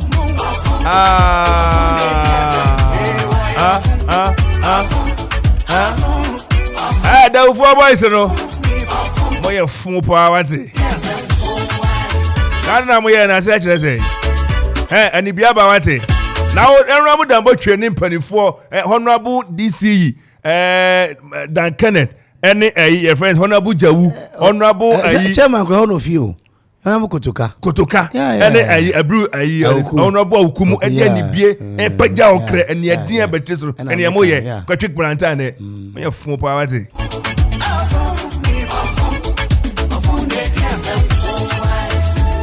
I want to have no quite a do Cromana boys be a sequel with the Wuha. I'm some GC Kabuka. I'm a chief from some Macamo movie community. Best our boys now. Well, only so no money. I can say. Oh, and then just American kind. Now, can say, apart from football, no. Which is say, Sabio, Mekanamaka, Daniel Coco, who say, Ultimate joint on EV weekends and the idea. Yeah, how do we, apart from foot, apart from Dreams FC, no, ABS ball. Obatisa ye kanu. Bia Pentecost for sorry now. A year friends e dawuna. Uko ni ma store bi o ha so mo ton san enso. Me do na mani age mo sa opposite o mo ton paint. Mo sa bibi activity bi na ura blue. Ura mo sa bibi koso. Ano ni ye bo pa say kro ni be paja. Na enyema ni nwuma ni ade. Na wo ko sa de ma mo ye ka say. Bi ni ya okremu. Na no Kwa mama ya phone boys na mama ya phone pa e pon phone mo free da wo ya mama say kro no but chairman you me man don talk say do was ya hwe mama say kro no ya mama say Sharama na Charlie Charlie o say o ko assemblyman sani ma we die Charlie, Yalbi, they can control them. Charlie, they should let them Yalbi, Bakubi, Obi, or Konfu on a big top man. They can control them. And the Gidi said, "They show me somebody to me." It doesn't speak well. Nana, of the town. And Alex. Dawudi Tinyane, you walk on your Dawu Yonset. Yeah. The ball home will cry Dawu. Ajidi, Mama Mrantewe say, Charlie, Uja Assembly member, Empress Wabe, Kwame, only baby Ujano. They hold them in him. When you found Kakamano. Abuasa, Ekofa, Okuapem, Minya Kwakusa for Regional, and it just said, I don't know, Efe. And at the end, a horn minimum Yakoba, and none of it as only would chain. Now, freaky. Okay. Freaky, and they told our station here, Bruce here, Ujinam, and make us say, Sebayan chain. Teacher boarding so Okuapem, on say on some potemo, a Kokuapman, was what's now. Tine no suni minya kwakusa fori. Enti freaky ya madam for kwakusa fori minya. Body see a madam for. But any mono, Okuapem Abuasa, electoral area, and who assembly came. I got me them was suffering. Who was suffering? Me them was suffering. Aye. I could tell you to all. I could say, Oma Kwenai. I am, oh, teacher, and as I'm my best in Scabum. Sana Kwen, but Lampard and Shane, you call up back one, listen back on Lampard, no so any tear dear, or no so block. As a baby, as I for one, I made you say, anti Lampard, as so. Mamma. Now, Kwame this zoo who go. I mean, yeah, it's a Kwame Namwa. Sika Sasha, who is coming to Kwame. Maybe that friend was Kwame Namwa, Kwame Namwa 10 your friend now. Honorable 10. Safari Akropong-Akuapem. Some you must so a brew. And some you might ever be a brew. I may share a tear for me moment as a Seneca, a honorable Kevin McOliver, a PhD, Dr. McOliver, Ebekasa, NDCC regional chairman, Naka Yamana, Yabona Basso, na Eric Moa, a Nedi Commodity Afa, near Coast Parliament, Nano, Fidano. But I didn't know, say, Abase, we free. Oh, here, Papa Bekasa or Kamala and Semi, a year gay, 7 Papa for money. Also, the Kaka said, reduce a friend of 200 in terms of tea and Obi Asum, Ama, Yentibi, and then to us, more fine chair, the Ukuga Brant any day. I saw him say, Omunya sad no me and sebi. To the Quasem in Crasem and then Fabalantine and Kundipomu Quesadeno. You do baby a Kamami Kabi. Jojo is better than war. Momo yes, no Munyasa, no head near Okre Ekona. Yama Basabasa, say no, yes or so. Or your phone, no didn't send phone, Yama Kwamanyas. I'm watching. Yeah, I'm saying, Yamigo Sisha. Now, my auntie said, I Okugano, M. Say Abaso. Finally. Obeko. Mekopa. Why are you tea? Why are posters? For now, social media posters now. And I read. Now, grounds here. Yamiado. The internet is near here, and I am a boy to do. I don't call you, Uncle. You show. Ono Casacho say. Oh, meet me. I can say, Kamia say every 2 days be a minimum one and no Mugusu. So, area been a Chumana. Okuga electoral area. I almost say about me. Omo Alemiso. Any Okuga. Okay, to Okuga no Jano. Juana, I say Bombeso no it. So far, I'm the Nipa Akuffo Penamitini. Bakuya Akuffo, Okaffo, Pura. Nipa Akuffo Penamitini. But never say Mate one love. Obama. Obia. Oh, sister. Ono kroye mi busi eni ntino. Busi eni. We be funny from na montana. Sister cry, my sister. We be funny from na montana na eternity anka and say we before me from kodi. Na what e be no say the finest neighbor. What say what dey? What say say dem you sure say what? Oh yeah sure. Say dem. And be what be out no for cause me bra penny da bi. You be be watch dom. Akugo afo manya de pa. Munsom na sa ne ma we nyina kwa me bo say sa oni alamiso mewa alamiso asalama ne bechia na omumienu awese bibia no asumje betina akugwa and you need a man like him. He's a very peaceful guy. Hold quarters kan ho na okay quarters for na say any omukasa yeah quarters for no na incumbent on the uncle beam Debbie menyini the nani ne kasa yi so okay in terms kwame de no kan se be na ya bona chidom na wa modia ejuma na no yes ntokwa bi si wo krom ho what happened yes na wo Sunday na me kwa sorry nti me do sorry dem no me do sorry dem no na unfortunately no me share my cousin my cousin ewo ho no nti me hu na ase me boys ni nyina egu ka mu a omo open tem akọ top wo nti na mse o ma me bisa ne a AC nti me bisa mu a na say Sunday na one the boys said to one ma omo form ho adwe nti enkomo ni mu a na the boys 4 ifi na chi ewo baby a washing bay no no na ohun se omatwe sekan ewo omo so na general mekasa ade we dey clear ade ba ko ne se enye dew emrante ni nyina na yes ade no enye dew emrante ni nyina na yes ade no ni a mesre se enye dew emrante ni nyina na yes ade no na mu a particular guy they about 4 or on the boys and all cause this confusion but as an income member when you kwenya no makase to mo say it doesn't speak all of the time obia be can be they will see say Sunday and I was with them even now was sorry them but I have to come out and besides what no makasa me no makasa ama omo say sane masa no and the person crowd omo attacking no happen to be me and me wo fa ne ba no na kuma ba no munim no omo nim no ono crowd mo am say fideu ono ne mo am fideu nti why would they want to attack him nti ono no otewa ono ne nua baako bon komo they were planning to prepare Sunday and abroach no fraba na omo ya na omo person plan na na isa I don't know but I obo na ba ko se be mfane ma wo woni be bai na ko da bo no kad na ko tan abroach no waba obo krokwa wo ma waba no waba fie waba no waba fie na mo attack na asa hoho na me hoho de nyama be me na la me ka kira wo say okugwani atake okugwani na nya me be me na me padam fo am na ba be bi wo hwese ne aye twa oda se ni nsa sekan pa na na say asika twa nyina bam oh yeah I was there ye twa nipa mi no oh David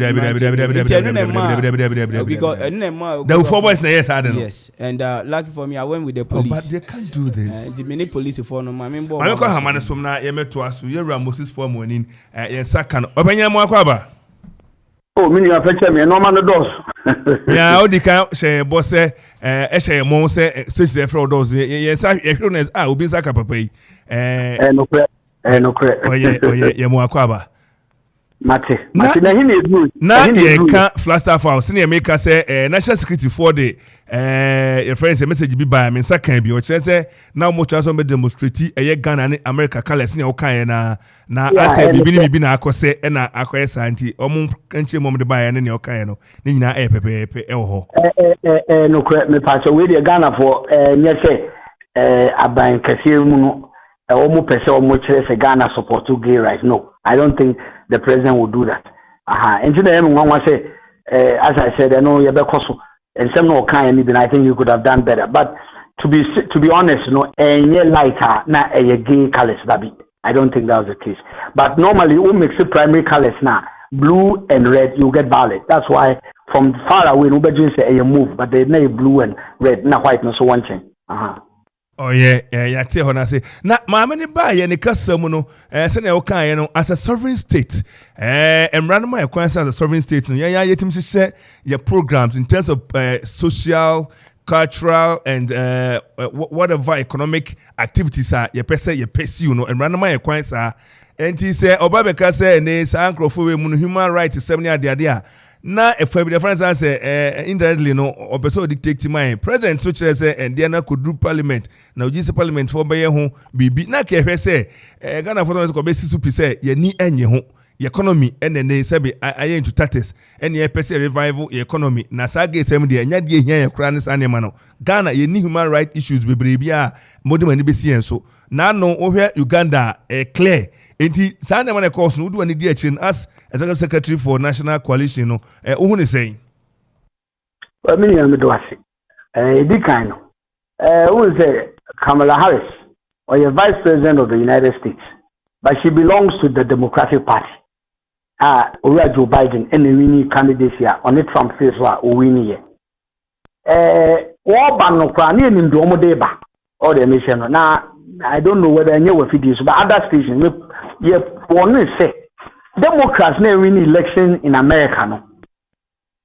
Omono, that is in 2020, and then he was sworn in 2021. Omono, they are left and liberal. It's the LGBT semino, umukuramu papa. And the Oban obe promote for by so, wayano pepe. We appointed the first openly gay minister. On one friend secretary, your friend Pete Buttigieg, who Google you will see. He has also appointed an LGBTQ plus envoy. Says an MC or USA or no Juma or say Obama LGBT some night I didn't say how we are seeing now. But what did they make an answer? Appointed. Anna, who says to see the press secretary, Jean-Pierre Carin or so. Or no openly lesbian or Babina in the TV, BB, so be one. Maybe one born me who US press secretary or born said Manuda. Well, it is a better maker and Madame Kamala Harris no only Biden competing for Democratic ticket no. And check any in two baby. And then they are picking not to become the vice presidential candidate. Or later Biden winning or be a vice president. Don't forget, so a lawyer in California. In fact, I think she became the attorney general of the state of California. Why you watch LGBT community? I'm gonna support you. The person Ghana 40 says, "Oh no, the banner or near him the odeba." But what you say? Intelligence, normal no to banner promote LGBT some. Yes. Now we US ambassador you are in some when we responded, she backtracked. But we knew what Kamala Harris came to do. In the question now, New York Times, man who beside no. A plan question, men are make a show. The person they were aiming at was not Madame Kamala Harris, who that be. Yeah, president, and they aimed the trap at him. Unfortunately, he fell for it. He said, the who came. Ushe ya mambre kuninwa constitution article 58 kase. The president shall be the head of state, shall be the head of the government, and also the commander-in-chief of the armed forces. Yeah, the normal miensa and boom. Ebi to me na president mensa. Na sa to me no. Which article 1 as well? Sovereignty resides in the people of the country. Of Ghana, yeah. And the powers all the powers of government are supposed to be exercised for and on their behalf and for their well-being. He said, to me, all Ghana for the say and so, president is he is holding the power in trust. And Nuntina president over Kaya or Koran, he failed twice. Third time we win him. Or Konos, let's say, Ghana for me, Pamicho, or Kenya, Abuna Amanfo Seno, or Pacho, and they did to me, the man. So we entrust our power to him. So he doesn't act on his own. He's more of a trustee. Exactly. And the opportunity, no, Nanka was at the Uganda, why you be Kenyan Prime Minister, President at that time, why you be all sorts of presidents of Africa. Uganda, Yuri Museveni, yeah. 7 years. Yes. Oh, the mission. Now, President, yes, only you, Mobakaya, or Bafes, on the Macron, so Bakaya. Macron, a year small cry. That is what we were expecting the president to do. Unfortunately, change someone. That's one or two. At the end of the year, no, they're not to Papa's way. Well, at the end of the year, there's a good question. Who know what we say, but maybe the between who say, as I dare not, yeah, no, on you too, but on the soca. But yesterday, he showed a bit of what he really believes in. And I don't know, maybe I'm wrong, and I know the president very well, so I'm shocked that we are having this reaction from him. So Obeka say, oh, Yebisane say the government of Ghana is pushing anti-LGBT. That's what Obeka say, oh no, his government has not done anything like that. But it's a private member's bill. But it is a handful of MPTO. Handful, really? Handful? handful just a nipa ketewa bi. Now, Mr. President, seriously, would you say over power and say the battle is the loss? Meaning, I just know President Kai. O se cathedral crowd ya senyako pondo nyam. Thank you. And the woman you have a covenant with God. And the nyamin kopo no there. You have more of a moral and spiritual obligation to push the things of God. And to tell us, and went to me and push such legislation, and private members of parliamentarians on the bed, on no crown, said to be a cassette. Because if you really love God and you are building a cathedral for God, you should have been pushing this legislation, not a private member. Now, you a handful, really. Handful? And there's a nipa kutuwe the MPs, Mr. President. Private members will proceed and one member. To me push it the bill, a bar. You push it to committee now, then they look at it when they come and then there's a vote on it. So you don't need a lot of members of parliament to support a bill of this nature. And the handful no crying, as of one penny for P, they feel very offended by the way the president dissociated his government from the bill. Also, yes, now a few MPs been here, Mr. President. You don't so papa, you are aware. Election ye pete me ka ho Ghana focus of one na Mr. says mumu ye handful kakra bia gay for ndom do so kroma pa wa hu. Thank you. Emi dey say who come dey ba na emi dey say wo dey who ni masem no munti na wo kan na gay for ya he ebinumu ebinumu ebia na ebinumu president ho ebia me see ebia ye ni mom they know we know them. I don't know mo do so Mr. President, is it the case? How many are they? And we are seeing no come out some 10%, not 10% of 100, and 90% no so say. Now you because some even 10%. They are about 0 point something percent. They are very minuscule number. And look at it say a handful. As of for the board, for being honest with you, people are very angry with the president. So when your opportunity to associate Ghana, what says a Ghana for your money and your mamma, it's on my way. Oh, they make no. Enti asofo mpanimfo no ebetete akire wo se omubuofo na se ombe pe kwan na my press conference almost what say mampanin say asem okan no omfo ane so say we bu manimtia. Oh, send me na me kasa na coalition no. Enti don't worry, at the right time you will hear from them. Say coalition we operate well. I'm the executive secretary and the spokesperson. Enti and some no ba animanimu ne kasa. I have to speak. Now, you hear from the chairman of the Church of Pentecost, who is the president of the Ghana Pentecostal Council. You hear from all of them. The time will come, you hear. They will come and air their views. But they are not happy about what they heard yesterday. Now, the president say, parliament, now the parliamentarians will look at the other human rights. No, human rights. Mustache, will say, law, no, you say the law follows the facts. Almost say human right is a right to do what? A dear right, no more say you protect no. A dear, minia, elno jina for the waka LGBT no elno a dear says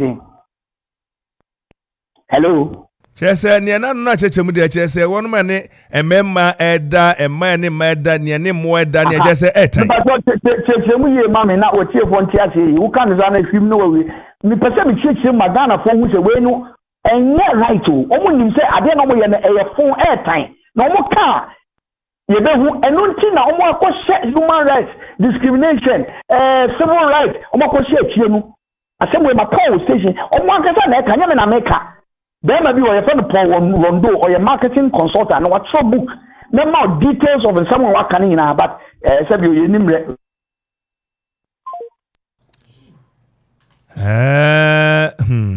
I'm say Ura Moses for money, Mufana to Subio, na in 22, as I say, we are near the econo, and Semono Emuya. I didn't acquire and can so bonito.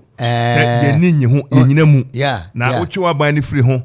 Now just saying, for a crab in a private one where a private for an tour, private for an is Yempen. Open your Mwakaba. Are we here? Maybe who be that? Who be? Almost is the answer could do no more show mercy.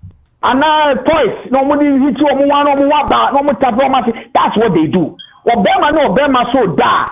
sabi a mema wo studio Obama na chiri ni no kuntu ho no bu ni sisi na ni tum wa fi ni tum na do sabi Obama che ni tum na foka be be ba master this behavior how can you tell me that it is a human right Mr. President how can you tell me this you know makai bubu no ma am say ma read it to you on your station omo ase esanse omo nim se de omo ye ene ni hunsun so e bona tiny nti so mo say no mo be man bi na so mo person mo da they will not talk about homosexual practices they will talk about what they call abstract social constructs to say human rights discrimination minority let's not believe it and Mr. President any human right so Barima be fan Barima aso be true we be true we be sex and human right address true rights Mr. President na a parliament to parliamentarians you be video mo bi emu se na esi dikumu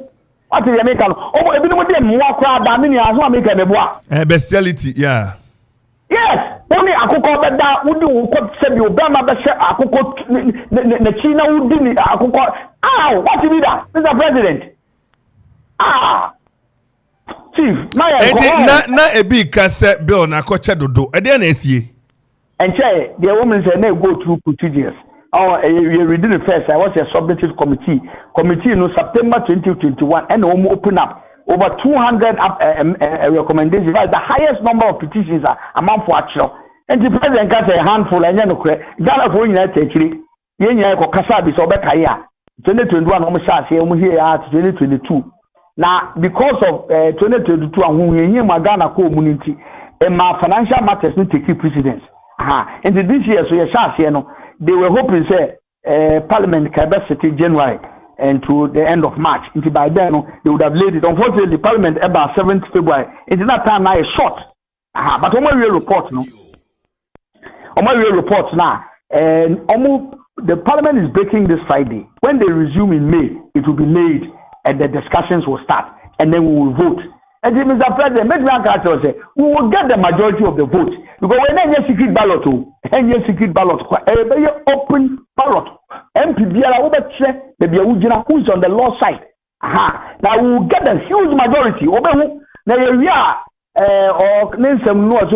finally it will come to him and so Mr. President say not one sign here in fact constitution says we can override even your veto and we will override it. So one can say, maybe I mean, you say, to me with all that I know about you and the things that you have done.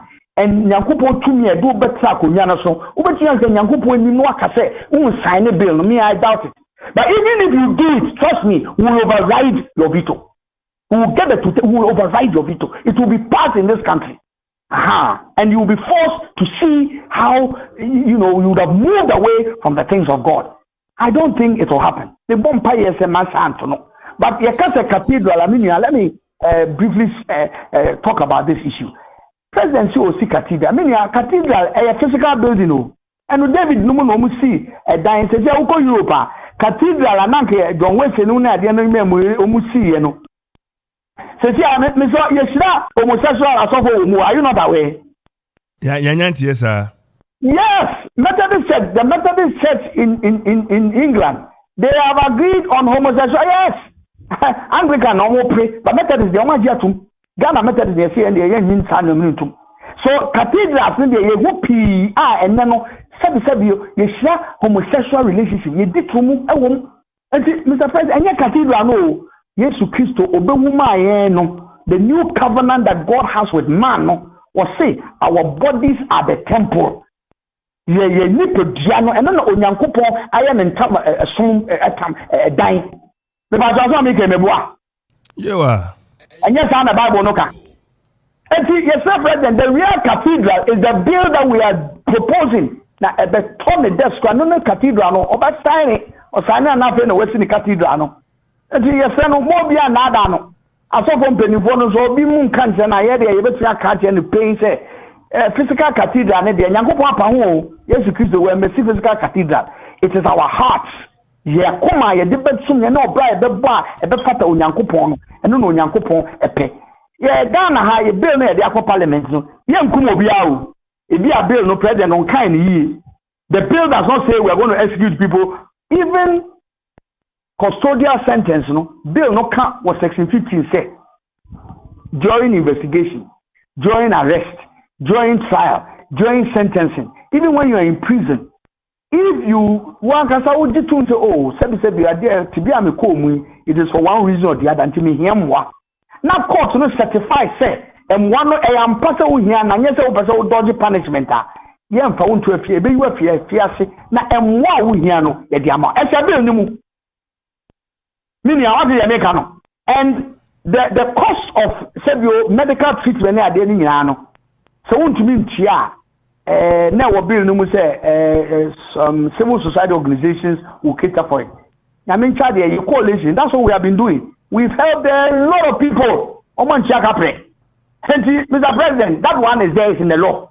Men can say bill is against human rights. Meaning, when himself bill no say, so who so be is engaging in this thing that you have no right to insult or beat the president. When himself hello. Yes, well, say. So who be indulging homosexual, you don't have to beat or hurt or insult the person. Oh yes, you are committing an offense. And Madam Kamala is it's all in this law. Ghana law is different.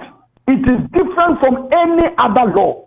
In any case, I'll say your friends, the Attorney General, make comments. The Attorney General agreed with about 95% of the things that we have in the law. Only a few things and already issues. And no, we have addressed those issues. And the Attorney General, the Awakano, Ebema parliamentarians, that's the same. And no, yes, sir, you better pass it, and the president, or better sign it. So one sign here. The Assembly of Yankupon. Yankupon also the battle is the law. Yes, you the battle, no, Ebema Yankupon, and God will take a decision. And the bill, you heard him say, and who assembly free as here at Waso Derby. Oh, by May or Moba, they will lay it, and then I'm sure the debate will start. By June, July, the year pass the bill.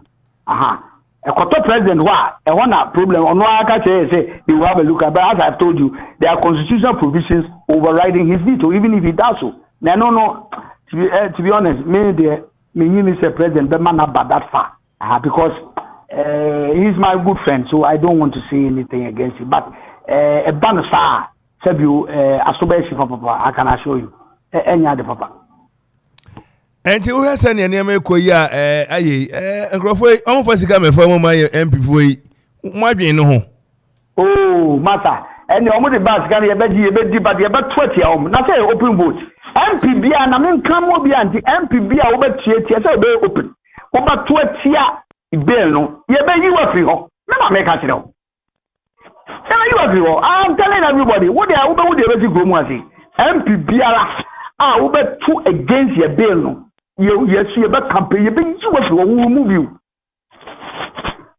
And it's kind of there, who the bad only from that. But the about this canon, you about 20 hours. You can't be about your young musica, about your power. And I buy a for money, ever does. Mr. Dahasi, I'm one by a tourism. Avani Moses for money as a secretary at the National Coalition for Proper Human Sexual Rights and Family Values. Come down. Aja mo ne kasa wo ne yura form ni edi very reverend form ni ne ba ene yem papa yi uko matadisi asori mu a odi mu akotene pa na media anapa no o sha asem yi kan kasa asem onyankopon kan ya o kan se me dini Yehowa mechi na it's unfortunate say omampanyi ntumi anyina na so an kasa yen de we de yempe wo hwa Uganda you worry Museveni well pai mu akase ono won pesa de no e woni kronim na mami be obodi no Karen Jean Pierre ono oye American born French born American ono ne US womo press secretary se wobawi na openly wakase me LGBT ne me mejitum na ababa we di vice president echi ababe gina ye kru yi mu na ye so sa ansem yesu a ha adwen no kwase me wo se eja ye to ye nema nyina yi a what is $100 million see ye to ye nema nyina ye se bibifo a oman a se be ye wo bibia even rosewood dua your friend rosewood ɛso wɔ mfaso ɛma sika ɛsin gold sɛ dua nyankopɔn akyɛ yɛ bi wɔ north opɛ wiase baabi a edua yi wɔ yɛyɛ ma sika Ghana ɛka ho bi enti sɛ yɛtutu nneɛma nyinaa yi a na nneɛma nyinaa yɛ ne yɛ ne ɛsɛ pesika de ɛtoto ɔman yi a sabi yɛtwa rosewood mako ba sɛ ɔhakora yɛbɛtumi nya $100 million ne yɛde $100 million abɛgyina parliamentarians ne ɔmampanyin anim na ɔmo ho po ɔmo po a da bi yɛtu ɔmo ka na ɔmo gye sisi allowance ɛna ɛmɔ $100 million a wɔn hu ne ɔmo kan na sɛ yɛn a yɛnya bi na ɛma sɛ bi a $20,000 sɛ ne yɛn de bɛgye ato wɔn ano sa ɛna yɛn wura fɔm ani ɛka sɛ sika no deɛ ɔmo bɛgye na ɔmo bɛto atia na ebesi deɛ ɛho sɛ wɔyɛ agye na ɔkɔ akɔto ama ebesi deɛ ne yɛn ho ana saa dan deɛ ɔmo abɛto a openly ɛbɛba ana ɔmo kɔto wie a ɔmo abɛkyerɛ sɛ MPs bɛto ne sɛ NDC MPs nso bɛto ne sɛ ne yɛtumi ɛho sɛ wɔnim na ɛto maa ana wɔn na ɛto ti ayɛ ɛne ti yɛwura Nana Addo Akufo Addo wɔn mmra clearly wɔn nsa mmra bio ɛmɛ kyerɛ sɛ gay ne lesbian nsɛm ne deɛ me Nana Addo Akufo Addo mempene so ɛsan sɛ yɛwura Mugabe the late Mugabe wɔkan bi sɛ wɔn wɔn mpene so yɛwura Times ɛkan bi sɛ wɔn mpene so Nana Addo Akufo Addo yɛbɛsrɛ sɛ nye sika no ɛho adɔdɔdeɛ deɛ a wɔn mmra wɔn akyerɛ mu sɛ me nso so mempene so bi na $100 million yɛbɛdi kan aka ɛyɛ yɛkɔpɛ 3 billion na nkɔfo yɛ ka sɛ ɔmama yɛ 3 billion no a yɛbɛgye atom anaasɛ yɛbɛka sɛ yɛnyɛ ntom asɛm no de aba ne ka ɛna yɛ den aka me tumi sɛ num na no ndoabɔ ne ɛsoro adwumadie so ɔfɛ ma so say good morning KB watching the show live across Akuapem. God bless you all for your good work. Thank you. As Akatiemo says, he is a reverend minister. He says, good morning KB. 1 Corinthians 6:9 to 10. Oh yeah, be 1 Corinthians 6:9 to 10. Korinto fo mu di kan tiesia chichemu akron kosi edu no asafo Paul am say nsa no anwuma ni bi eno no kwa me wonsaka me ka say yeah 1 Corinthians 6:9 to 10 yanti onyame na asema no pe na yanko enim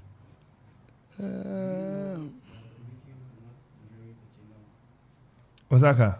Aye. 1 Corinthians chapter 6, verse number 9 to 10. Surely you know the wicked will not possess God's kingdom.